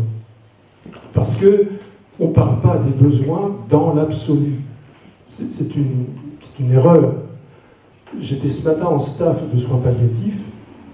On parlait d'une personne qui était en train de décéder et on staffait en visio à plusieurs équipes, une à Saint-Malo, une à Dinan, une à Combourg, une à Dinard, et avec l'HAD, parce qu'on était tous impliqués dans la prise en charge de cette personne. Et on se posait la question, en termes de besoins, on se posait la question de savoir si la personne qui était en train de décéder avait encore besoin qu'on lui maintienne son traitement par corticoïdes. Les corticoïdes, ça coûte 3 fois rien. Vraiment, c'est 000, ça coûte 3 fois rien. C'est du Doliprane. Par contre, en termes de besoins, est-ce qu'elle avait vraiment besoin de ça, cette personne-là? Donc, on était plutôt en train de se dire non, parce qu'on ne contribue pas à son confort en lui laissant ces traitements-là. On a fait le même raisonnement pour des perfusions d'hydratation. La personne était en train de mourir, elle était plus tellement communicante, et on se posait la question de savoir si on lui maintenait des perfusions de l'eau, enfin, du glucosé à 5%. Donc si on part des besoins, on fait vraiment un pas de côté par rapport au raisonnement que vous avez fait, que par bien des côtés, je trouve assez ajusté. Mais mon expérience de soignant de 40 ans, qui a abouti là où je suis en soins palliatifs, c'est que on ne discerne pas bien les besoins des patients. On a besoin, nous soignants, d'être formés et d'être mieux aidés au discernement des besoins de soins. C'est pas vrai qu'on a toujours besoin de 36 radios, de 36 scanners, de 36 IRM. Moi, je me bats comme soignant avec mes collègues médecins et mes collègues de soins palliatifs pour dire tout ça n'est pas forcément très approprié dans la prise en charge de la personne. Voilà. Donc, la question que je vous pose, c'est faire un pas de côté par rapport aux besoins. De quels besoins parlons-nous? Voilà, ça, c'est ma question. Et je vous sollicite pour affirmer que les seuls qui peuvent répondre à cette question-là, c'est la personne qu'on vient d'entendre, c'est Christian qu'on vient d'entendre tout à l'heure, qui sont malades. Donc eux peuvent nous dire d'abord ce dont ils ont besoin, et pas d'autres à leur place. Et nous qui sommes reconnus par l'onction de la blouse blanche, comme ceux à qui on peut s'adresser pour répondre aux besoins. Donc, les financements, tout ça, oui, bien sûr, je me reconnais dans un grand nombre de questions, mais je vous propose un pas de Covid. Et puis, je voudrais juste préciser à la personne qui a, parce que vous n'avez pas répondu au budget, parce que le Covid a foutu en l'air nos budgets prévisionnels. J'ai été de ceux qui ont compté des masques, qui les donnaient à leurs collègues, parce que je ne pouvais en donner que 2 par jour. En mars 2020, je fermais les masques dans mon bureau pour pas qu'on me les pique, et j'en donnais 2 par jour dans l'unité Covid, et j'interdisais à toutes les autres unités qu'il ne fallait pas donner de masques parce qu'ils n'en avaient pas besoin. Donc on était dans l'ignorance. Bon. Comment on fabrique un budget en T2A? C'est absurde. C'est-à-dire qu'on nous demande de prévoir les malades potentiels de l'année N+1 sur l'année N. C'est absurde. C'est absurde comme manière de penser le soin. Je ne parle pas de finance, je parle du soin. Nous, soignants, ça nous choque complètement.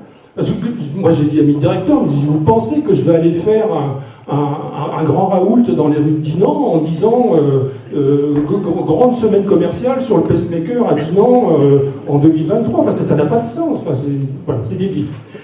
Et par contre, le Covid, qu'est-ce que nous a fait le Covid? C'est qu'il a mis ça en l'air du début à la fin. Parce que c'était pas prévu, justement. C'était juste imprévu. Voilà. Donc, la règle budgétaire a été cassée et moi, j'ai entendu des directeurs contre lesquels je me suis insurgé, pas le directeur, mais la position du directeur, en nous disant il faut absolument qu'on compare 2019 à 2021 en termes de budget, et il faut surtout oublier 2020. J'ai dit attendez, où est-ce qu'on est? L'année de référence, comme on dit, l'année éponyme, doit être 2020. Il ne s'est rien passé de plus important que ce qui s'est passé en 2020. Voilà. Comment on fabrique un budget?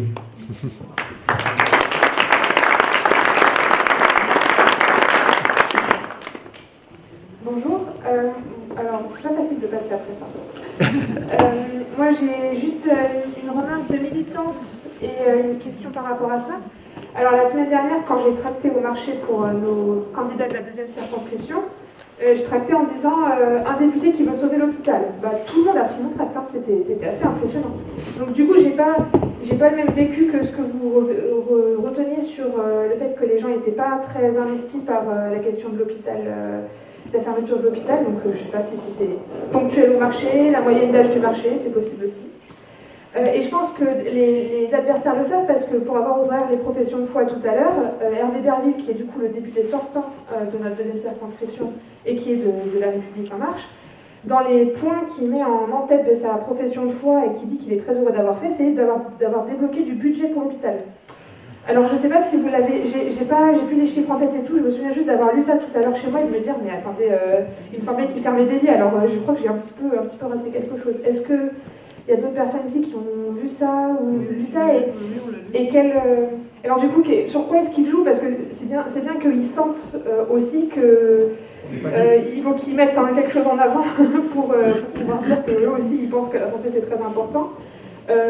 Voilà, pour réussir à nous, lorsqu'on va tracter sur les marchés ou faire du porte-à-porte, réussir à dire attendez, ils disent A, mais en vrai, ce qui s'est passé, c'est B, et donc nous, ce qu'on propose, c'est C, ce qui est encore évidemment beaucoup mieux, 100%. Merci.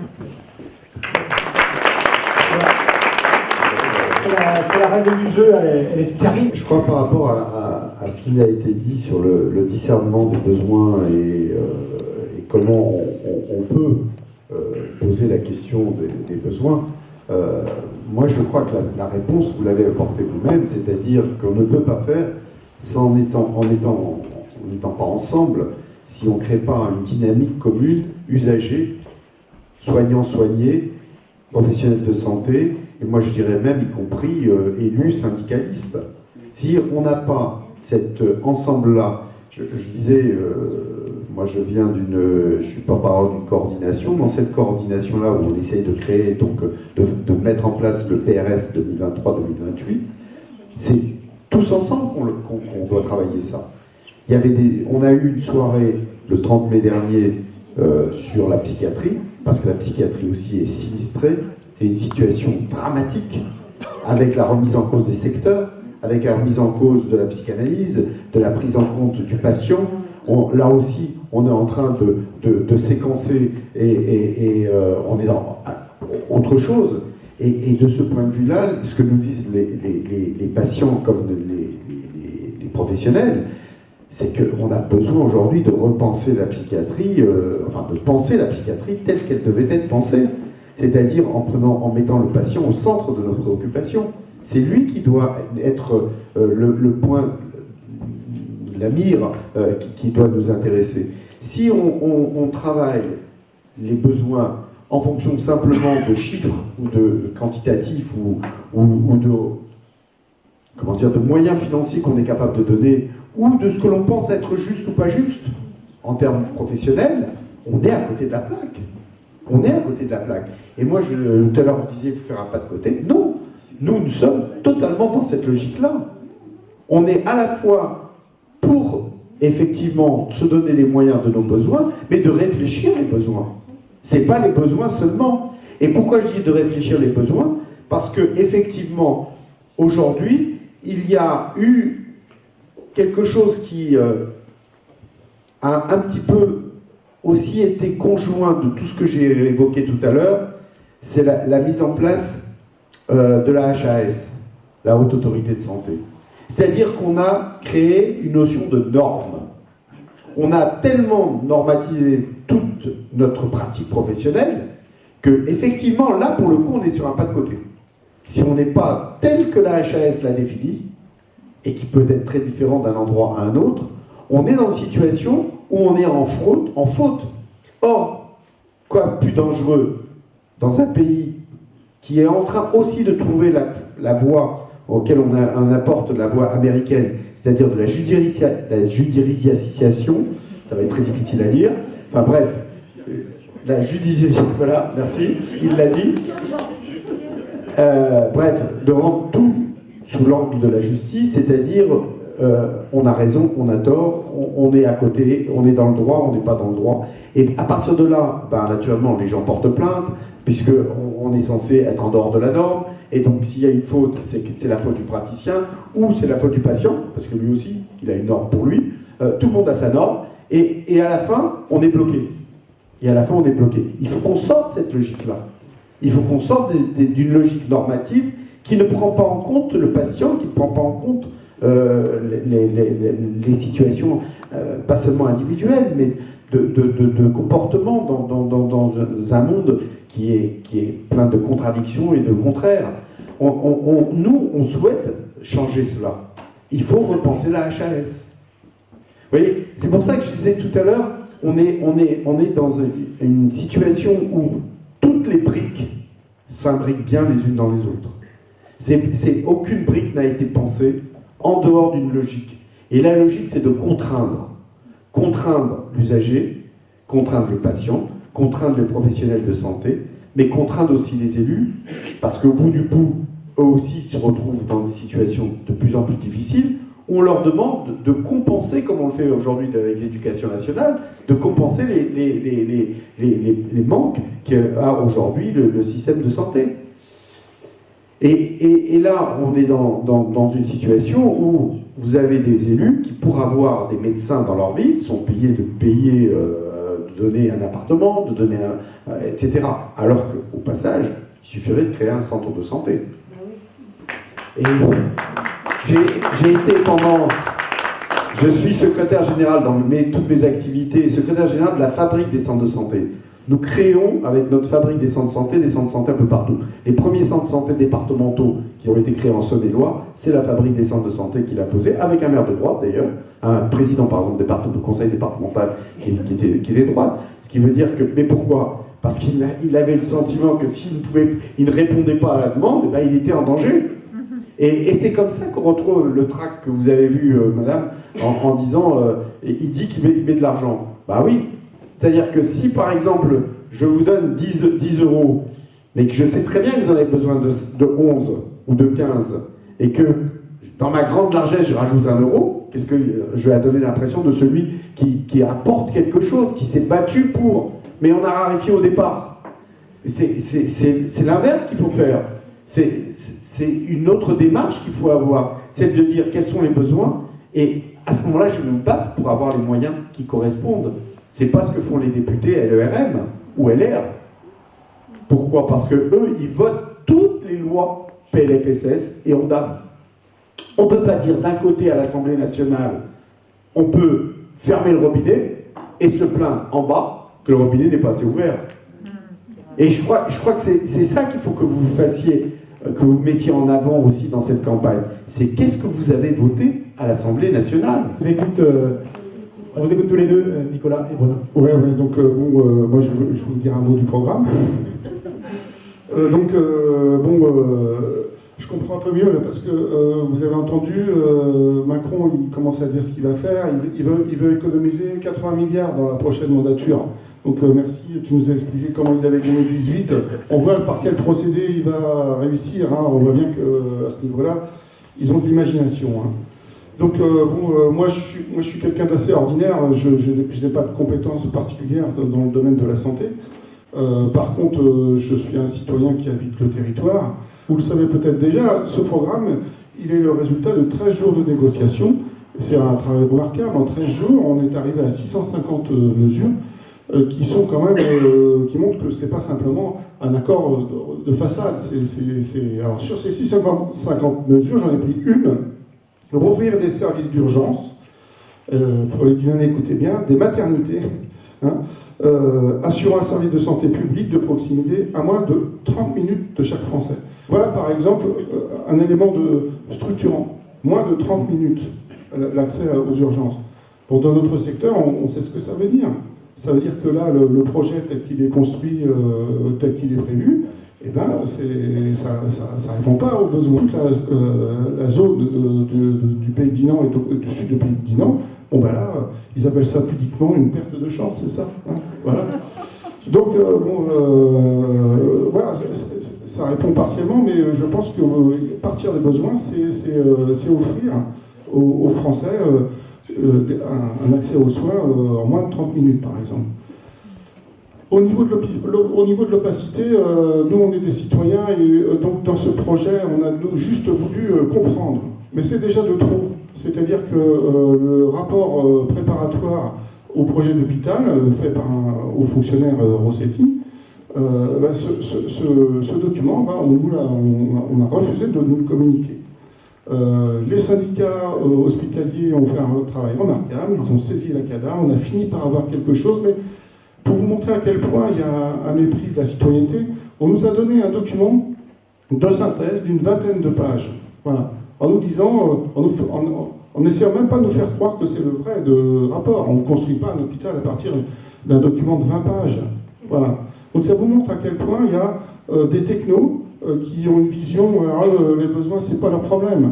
Hein, ils voient des structures, des choses, des tableaux Excel, et en fait, nous, on réfléchit autrement. Nous, on a une autre manière de voir la société. On veut que les citoyens accèdent à un niveau de santé et à un hôpital, des urgences à moins de 30 minutes. Voilà. Nous, c'est comme ça qu'on va faire. Alors, pour dire en première intervention importante, un point de programme important, c'est que tout à l'heure, on va pouvoir boire un jus de pomme. Je dis ça pour que Maïtané, tu puisses boire un jus de pomme avec Stéphanie Vézy, qui est en fond de salle, et qui pourra résoudre ton souci, te donner les clés pour répondre aux gens qui te disent « Regardez, la profession de foi d'Hervé Merville montre qu'il ajoute de l'argent au système. » Alors que pendant ce temps-là, ce que vous vivez au quotidien dans l'enceinte même de l'hôpital, c'est moins 22 lits encore. C'est moins 22, Stéphanie? Donc je crois qu'il faut répondre ça. Il dit factuellement, nous on peut entendre ce qu'on veut, on peut lire toutes les professions de foi qu'on veut, mais il y a des lits qui se ferment. Voilà. Et donc la trajectoire, vous verrez en buvant le jus de pomme, si vous vous approchez du tableau. Pour cet été, c'est moins 30. Alors moins 30. Si vous approchez du tableau en couleur qui est là-bas, que j'ai confectionné de mes petites mains alors qu'on préparait la réunion publique du 4 février dernier, et bien, qui dit sur les spécialités, les soins critiques, etc., on passera, Dinan, de 85 lits à 5 à peu près, dans le projet, le fameux projet futur d'hôpital territorial. En réalité, tout ça est déjà en marche. Aujourd'hui, on est déjà dans la dégradation, dans la fermeture de lits. Il n'y a pas eu que la maternité, ça continue, ça a été la pneumologie, ça a été plein d'endroits. Première remarque. Et puis, par rapport aux 20 pages du rapport Rossetti de Nicolas, dans l'autre texte qu'on avait rédigé aussi à l'époque, on préparait ces réunions-là, il y a des termes qui sont employés, je ne l'ai pas lu depuis un moment, mais disant qu'on est sur un projet qui n'est pas sincère et qui n'est pas fondé. Il n'est pas fondé parce que 20 pages, c'est pas sérieux, on se moque de qui? Et il n'est pas sincère parce qu'il rentre dans toute la démonstration que Fabien Cohen a fait ce soir. Il rentre dans cette logique-là. Donc on peut nous dire on va faire mieux, c'est parce qu'on veut faire mieux, vous inquiétez pas, la télémédecine fera des miracles. Il y a un fond d'insincérité. Bon. Et tout ça dans l'opacité, en plus, on l'a dit, avec un problème concret qu'il faut qu'on résolve, Nicolas, c'est la représentation des élus de territoire qui sont un peu à l'écoute des besoins de la population dans les instances ad hoc. Derrière tout ça, il y a un mot qu'on a prononcé un peu ce soir, mais qui revient dans tous les domaines, c'est l'obsession de l'optimisation. Il faut toujours rationaliser, optimiser, et c'est la seule boussole. Et on voit bien les témoignages qu'on a ce soir dans le domaine de la santé, ça ne marche pas tout à fait comme ça. Et ce que j'allais ajouter, sinon, donc, par rapport à ce projet, à la situation, ou à la situation plus globale, c'est de dire, moi je suis entré dans ce sujet hôpital, peut-être sensibilisé étant président d'EHPAD, EHPAD public de l'Envalais, et qu'à l'EHPAD, on est dans cette logique où on n'est pas suivi par l'État, au point, tenez-vous bien, de devoir pleurer pour récupérer la compensation financière liée au Ségur. Le Ségur a donné des augmentations de salaire, bien sûr que nous honorons, en tant qu'employeur, nous honorons ce dispositif, et que l'État ensuite compense. Eh bien, il ne compense pas. Et il faut se battre euro par euro. Donc, je ne dis pas l'emploi du temps d'un directeur, car on le sait, que ça à faire. Ça, c'était pour l'EHPAD. Et donc, pour terminer sur l'hôpital, il y a la question de la méthode, très opaque, le fameux rapport de 20 pages, c'est pas fondé, etc. Et puis, il y a la question du fond, à savoir l'éloignement que tu disais, je redis, mais tu l'as très bien dit, c'est-à-dire le sud-ouest du territoire 6, quand on est du côté de l'Orla, de Tremeur, etc., ça serait 50 minutes pour aller à l'hôpital. Et j'en profite pour saluer, je ne sais pas s'il prendra la parole dans la troisième vague, mais Olivier Campin, qui est maire de Mignac à côté, puisque maire donc sur l'île-et-Vilaine, est très impliqué sur les questions de localisation de l'hôpital public, hein, quoi qu'on dise. Il faut en tout cas remettre l'ouvrage sur le métier, qu'on soit capable de comparer sérieusement des scénarios. Comme on fait pour le moindre projet municipal, on compare des scénarios. Donc est-ce que c'est là, est-ce que c'est là, est-ce que c'est un site, est-ce que c'est deux sites, est-ce que c'est revaloriser le site de Dinan, qui a tout à fait les capacités d'être valorisé, etc., etc. Donc remettre l'ouvrage sur le métier, c'est vraiment le plus urgent qu'on ait à faire. Voilà, merci.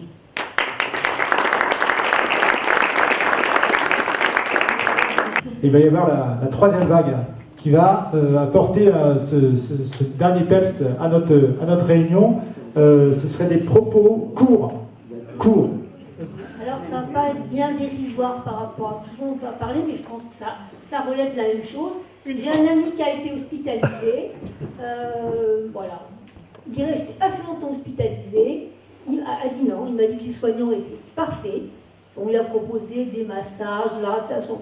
Et puis au bout de quelques jours, il allait mieux, on lui a demandé combien il voulait de tartines le matin. Il a dit j'en voudrais 4. Et c'est pas possible, 2 c'est le maximum. Et on lui a expliqué que les pots de confiture qui faisaient 15 grammes étaient passés à 12 grammes. Il est resté une semaine, quelqu'un qui reste un mois à l'hôpital et qui a faim, et ben non. C'est juste un petit témoignage, c'est pas une anecdote. C'est d'un médecin de Centre-Bretagne et qui, au moment de prendre la retraite, voulait trouver un remplaçant.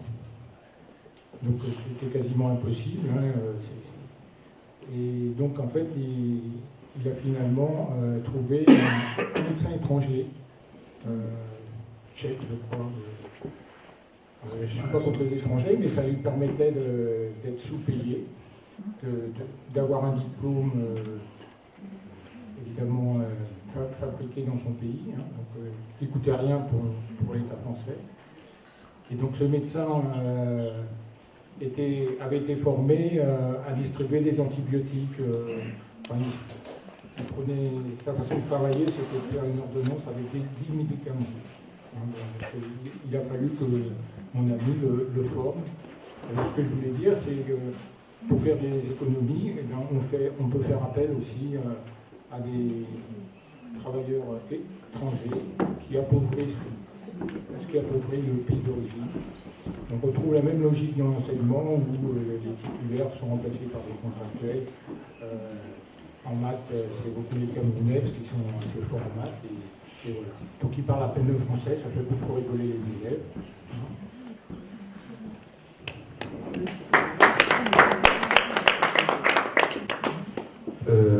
Je voulais juste poser une question, moi, sur l'implication du monde médical dans à savoir quelle a été sa participation à la mise en place de ce système entrepreneurial et libéral, en fait, puisque derrière tout ça, en fait, c'est le système de l'entreprise qu'on est en train de mettre dans le système de soins,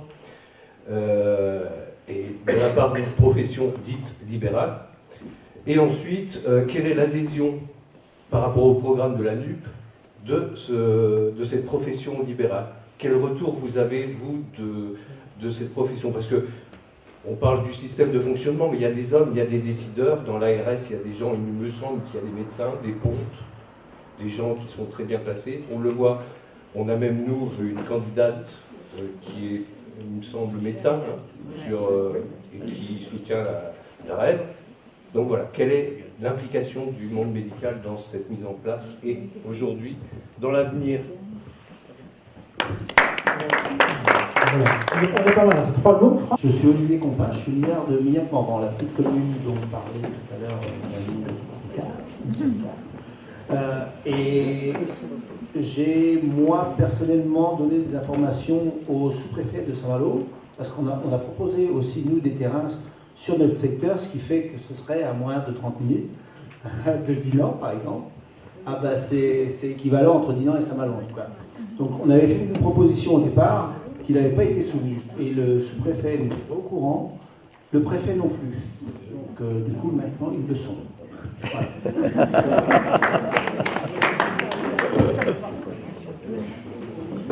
Oui, alors, bien entendu, je suis représentant du personnel au CH Saint-Malo. Je suis avec ma camarade Stéphanie Lézy, qui est représentant du personnel au CH Dinan. Alors, on aurait plein de choses à vous dire et à vous donner comme information, mais j'ai bien compris qu'il allait falloir être bref.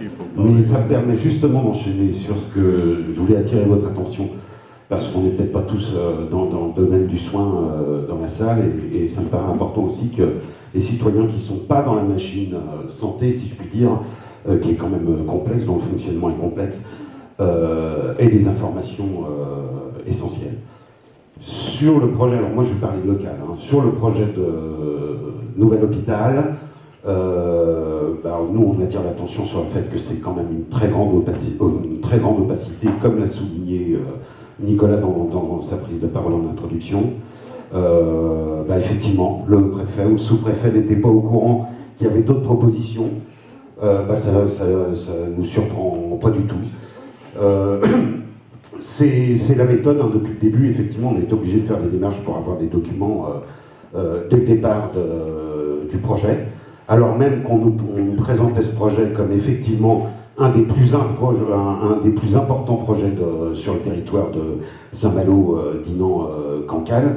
Effectivement, un budget de plus de 400 millions d'euros, puisque maintenant on nous annonce le dernier chiffre, c'était 487 millions d'euros.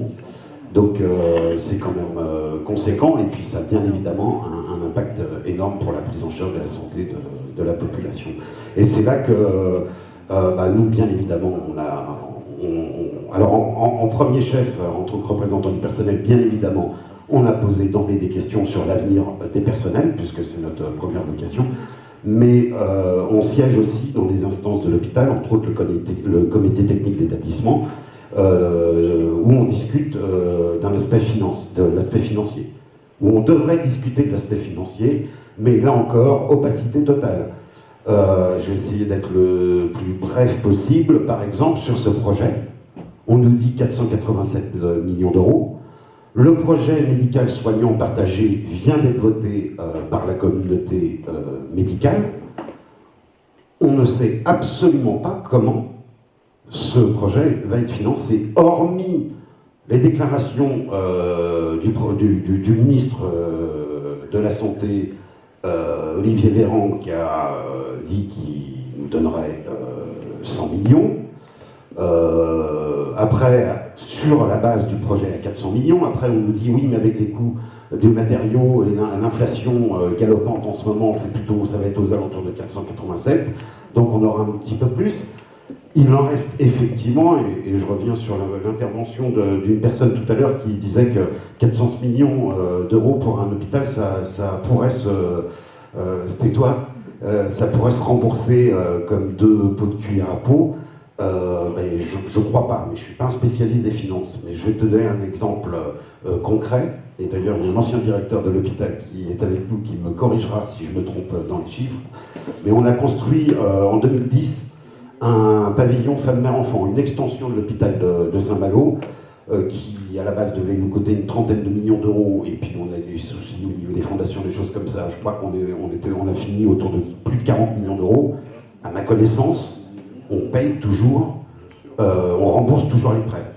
40 millions d'euros, ça va faire 12 ans. Hein. Donc, si on emprunte, admettons, 350 millions d'euros, voilà. Je me pose la question, voilà, ça va pas être remboursable. Parce que il faut savoir aussi que, enfin, pas remboursable en 2 coups de cuillère à peau. Mais, alors effectivement, c'est pas très soin de parler de finances. Mais bien évidemment, on ne peut pas ne pas parler de finances, puisqu'on l'a vu, le professeur Cohen nous l'a expliqué. C'est entre autres toutes les réformes et principalement quand même ces dernières années la tarification à l'activité qui a créé des déficits dans les hôpitaux, déficits qui permettent, en tout cas qu'on nous oppose quand on réclame des emplois, de la création d'emplois, on nous oppose les enveloppes budgétaires. Ben non, vous savez bien que j'ai pas l'enveloppe, donc je ne peux pas créer, et en plus on est déficitaire.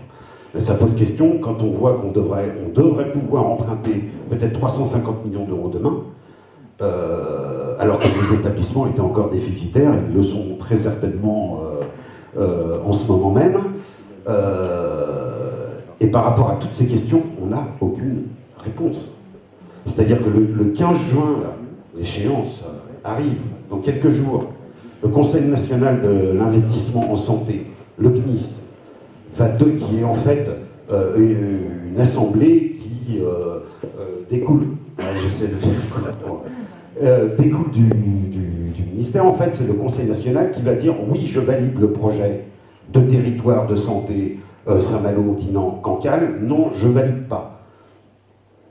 Ils vont le valider, puisque dans ce Conseil national d'investissement santé, on a appris que la même personne, pour ne pas le nommer, M. Rossetti, qui a fait l'étude de projet des 3 scénarios de santé, faisait partie du Conseil national d'investissement santé. Moi, j'appelle ça être juge et partie. Donc, on ne doute pas que ça va être validé, mais comment au plus haut niveau de l'État, on peut, dans quelques jours, dire on valide votre projet, alors que nous, au niveau local, on n'a aucune idée du montage financier. Et je termine.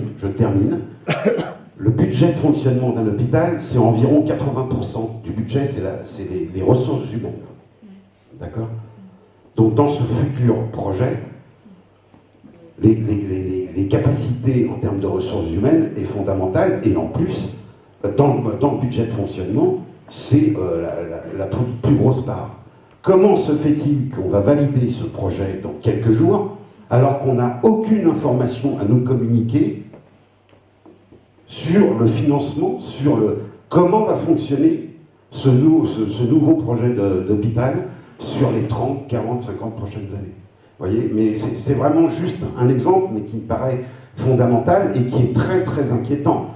C'est-à-dire que moi, depuis tout petit, on me dit, j'étais à l'école de la République, on m'a dit, David, tu as de la chance quand même, tu fais partie d'une des plus grandes démocraties au monde.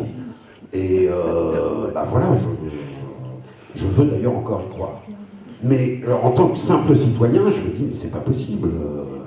C'est impossible que des responsables ne puissent pas savoir, alors qu'ils vont valider un projet, qu'ils vont engager des centaines de millions d'euros d'argent public, viennent nous faire croire qu'ils ne savent pas en coulisses. Voilà. Et puis sur l'option, effectivement, ça me conforte sur le fait que le choix des terrains, qu'en fait les terrains ils étaient choisis d'avance, c'est-à-dire c'était Saint-Malo. C'était Saint-Malo. Ah bah, c'est une hypothèse. À la base, c'était Saint-Jean. C'est où du fait qu'il y a eu un problème à Saint-Jean, ils ont cherché à ailleurs. Et voilà, et je termine, je me tais après. Je voulais juste remercier nos collègues des collectifs et les candidats qui sont venus vraiment nous apporter leur soutien, avec qui on travaille depuis le début du projet ensemble. Et c'est vrai que, alors en plus, on a des grosses difficultés au niveau dialogue social, donc c'est venu nous aider. Hein. Ça fait vraiment un lien entre les représentants du personnel, les personnels et les citoyens du territoire. Donc voilà, je voulais les remercier et les encourager aussi dans leur combat.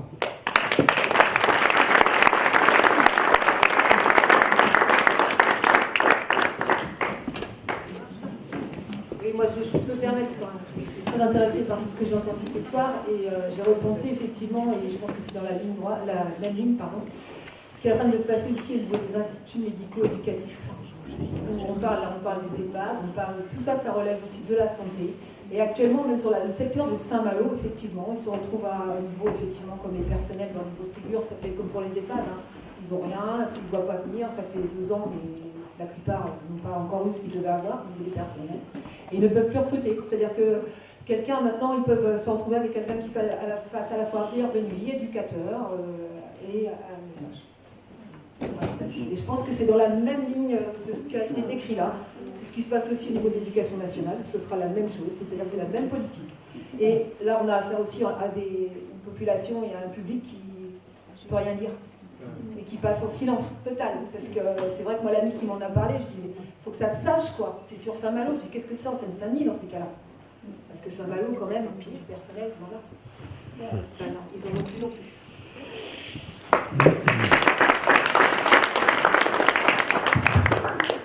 Moi, je vais parler de mots TS.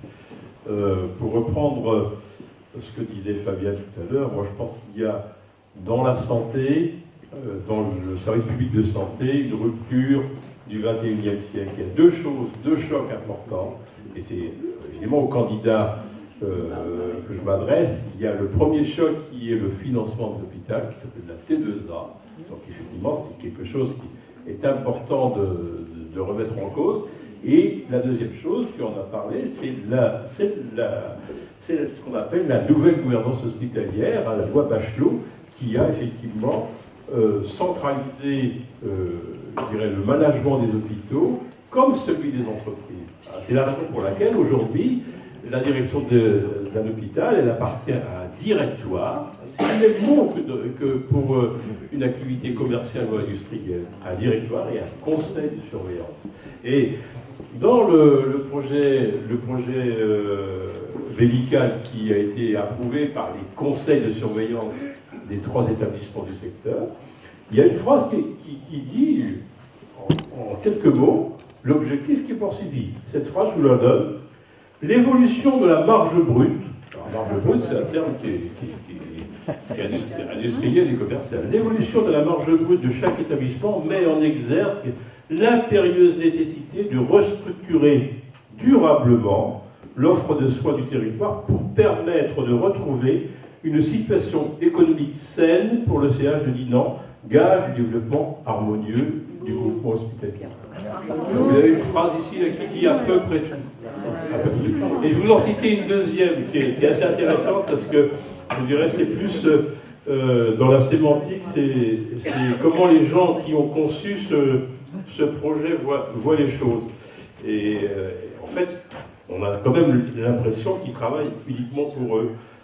Il y a une phrase que j'ai trouvée également qui est extrêmement intéressante, qui concerne les personnes âgées, où on arrive à mettre dans la même phrase 4 ou 5 acronymes. Je vous la lis.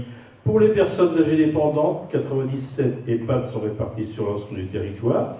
Quant au dispositif de coordination, la PTA s'est récemment regroupée avec la MAIA, formant un DAC dont les actions sont complétées par 5 clics. Alors, Là, c'est le projet médical, hein, je vous raconte pas d'histoire. Donc vous voyez là comment sont conçus effectivement l'avenir pour 30 ans. Hein, pour 30 ans, on parle d'un nouveau projet pour 30 ans. Comment on conçoit ça? On conçoit ça en chambre. Hein. Il y a 5 types qui sont capables de dire ce que veulent dire ces acronymes. Moi, j'ai passé 37 ans à l'hôpital, comme 25 à la direction. Je ne sais pas à quoi ça correspond. Ouais, c'est intéressant.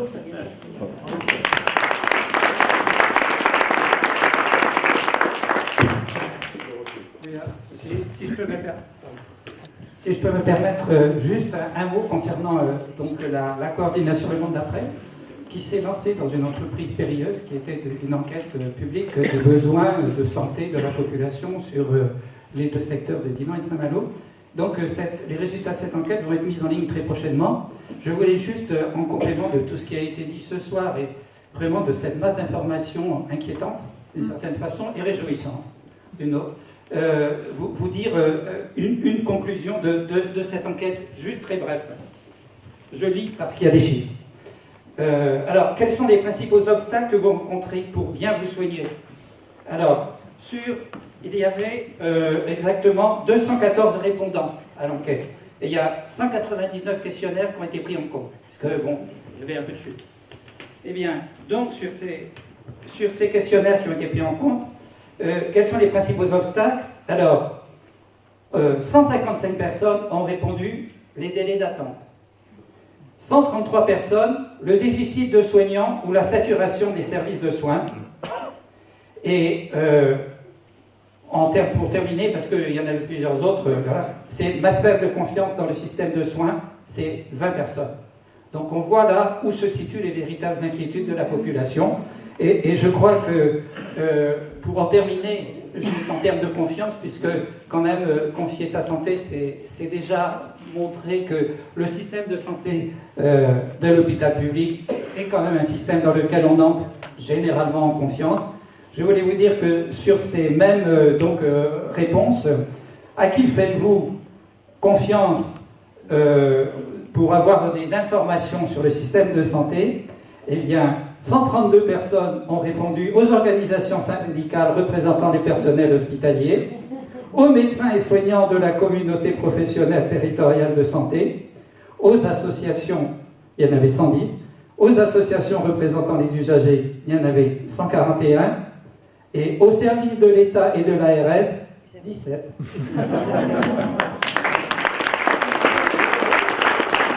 Et évidemment, le projet d'hôpital, depuis le début, on a longuement parlé dans la soirée de l'estimation des besoins, partir des besoins, etc. Le projet d'hôpital est assez largement construit sur le besoin numéro 1 qui est l'attractivité des médecins. L'attractivité des médecins, c'est ce qu'on nous serine, puisque c'est ce qui a justifié la fermeture de la maternité. On n'arrivera plus à attirer les médecins, les obstétriciens, les anesthésistes, etc.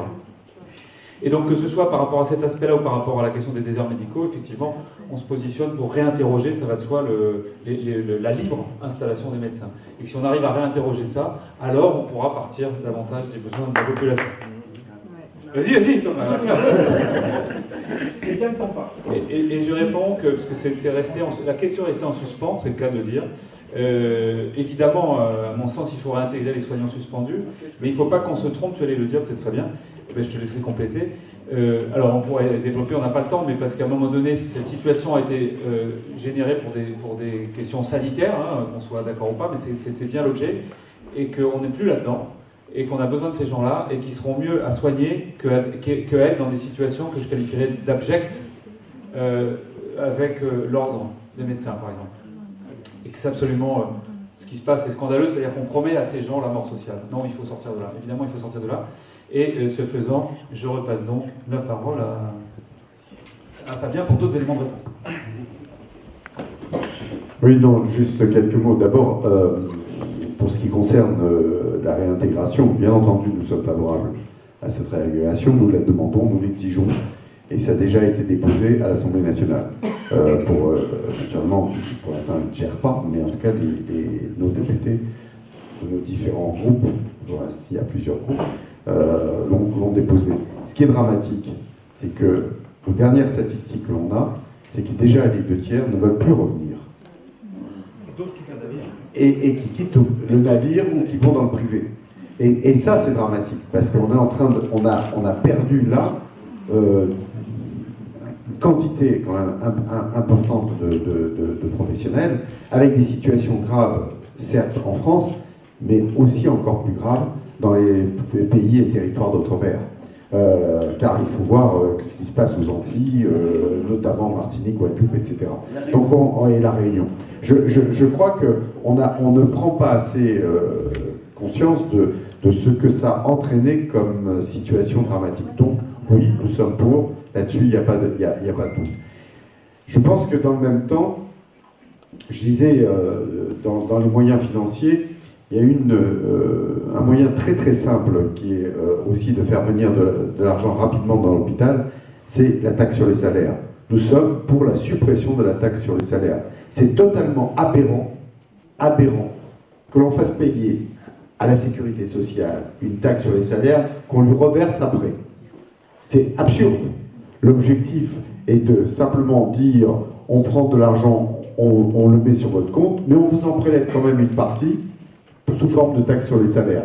Ce qui veut dire que cet argent-là qui aurait pu être investi dans le soin, qui aurait pu être investi dans la mise en place d'équipements ou de rénovation, eh ben, elle est ponctionnée dès le départ, puisqu'elle est prise sur chaque salaire au niveau de l'hôpital public. Ça, c'est 35 milliards. C'est pas rien. 35 milliards pour tous les hôpitaux, bien entendu, cumulés. Donc nous disons, basta, ça suffit. Cette taxe est complètement absurde. Il faut la supprimer. De même qu'il faut arrêter de faire en sorte que les directeurs d'hôpitaux, tu l'as évoqué tout à l'heure, pas seulement c'est un directoire, pas seulement c'est un conseil de surveillance, mais en plus ils peuvent venir de chez Carrefour. La loi permet, depuis Mme Touraine, de faire en sorte que n'importe quelle personne, à condition qu'elle ait fait des compétences de management, puisse gérer un hôpital. Avant, il fallait sortir de l'École nationale de santé publique pour pouvoir gérer un hôpital. Aujourd'hui, on dit, puisque c'est de la gestion, on gère un hôpital, eh ben pourquoi pas un type qui a bien géré un Carrefour, il pourrait pas, ou un Auchan, je fais pas de pub, pourrait gérer très bien un hôpital. Je crois que c'est cette logique qui va pousser jusqu'au bout de la logique marchande. Jusqu'au bout, et ce que tu as évoqué tout à l'heure montre bien que la seule réflexion qu'ils ont est dans le domaine de l'économie. Juste un mot encore, nous ne sommes pas favorables à la 5e branche. La question de la 5e branche est une vraie question. Soit on est dans la maladie, tu l'avais évoqué tout à l'heure, soit on n'est pas dans la maladie. La maladie, c'est censé être de la naissance à la mort. Donc ça couvre toute la vie. Et là, on nous a créé une 5e branche. Pourquoi ? Pour pouvoir faire une nouvelle ponction et pour pouvoir fiscaliser à nouveau, puisque la totalité de la 5e branche est sur la fiscalisation. Donc il y a là, de ce point de vue-là, aussi à repenser le mode de financement lui-même de la sécurité sociale, tel qu'il a été dévoyé ces derniers temps, puisque c'est avec Macron que la 5e branche a été créée.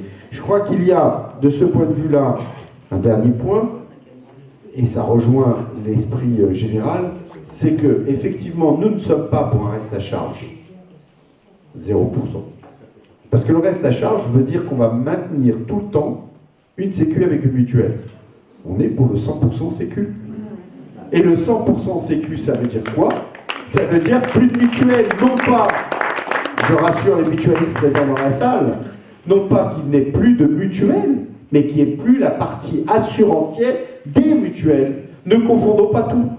Dans les mutuelles aujourd'hui, il y a à la fois la gestion de structure, il y a la prévention, il y a plein de choses que font les mutuelles et qui doivent continuer à faire et qui sont quelque part leur corps de métier. Mais la dimension assurantielle, elle doit revenir à la sécurité sociale pour faire un 100% sécu. Et ça, c'est un des engagements des 650 propositions. Donc, il y a, de ce point de vue-là, des propositions et j'avoue que je suis assez fier parce que ces questions-là, il n'y a encore pas longtemps, nos différents partis politiques qui conforment aujourd'hui la NUPES n'étaient pas en accord forcément, il y avait des discussions. Aujourd'hui, on a mis la barre haute. Et cette barre haute, on la met tous ensemble. Et c'est ça qui est important. Je crois qu'on peut maintenant marcher d'un seul pas, en tout cas les organisations qui sont membres de la NUPES, et donc, de ce point de vue-là, ne pas perdre du temps sur ce qui n'était plus indispensable de se discuter entre nous. Ce qui est important aujourd'hui de discuter entre nous, c'est comment on va affronter la République en marche et la droite sous toutes ses formes dans les prochains temps, parce que il nous faut absolument aussi, expliquer tout cela à la population. Je dis ça parce que tout à l'heure j'entends, on est sur la notion de dette, il faut concevoir les emprunts. Mais non, nous on est pour que l'hôpital il soit financé par des dotations d'État, et que ces dotations d'État elles soient financées, elles, par des emprunts à la BCE si nécessaire. Mais qu'on ne nous dise pas, il faut emprunter. Parce que cette logique d'emprunt, elle est en train de miner l'hôpital. Elle mine tous nos projets, puisque à chaque fois, il faut faire des plans économiques. Donc il nous faut repenser complètement notre rapport à l'argent au sein de l'hôpital pour redonner de la place aux soins, aux patients et aux soignants.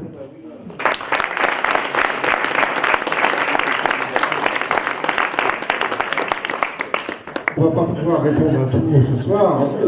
Juste parce que Christian avait posé la question de comment faire pour que les usagers se manifestent. Ben voilà, on est quand même dans la salle un certain nombre. On est tous des usagers, je pense, de l'hôpital. Et une petite anecdote pour vous dire que ce soir, il y a quand même du monde. C'est juste, je ne peux pas m'empêcher de vous la raconter parce qu'elle m'a bien fait rire. Nos adversaires ont fait une réunion publique à Combourg et une militante de la France Insoumise avec sa copine ont voulu aller à la réunion publique. Et la copine a laissé tomber sa copine, donc la copine est allée toute seule. Et elle me demande, mais alors tu sais combien il y avait de personnes? Je sais pas, 10, 15, elle me dit non. Une. Et c'est réel. Donc ils ont passé les quatre républicains ont passé leur soirée à perdre leur temps. Voilà, donc on vous remercie d'être tous venus. On va partager maintenant toutes et tous, bien sûr, et on va partager le jus de pomme de nos amis dinanais. Voilà, et donc si quelqu'un veut dire un mot. Bravo.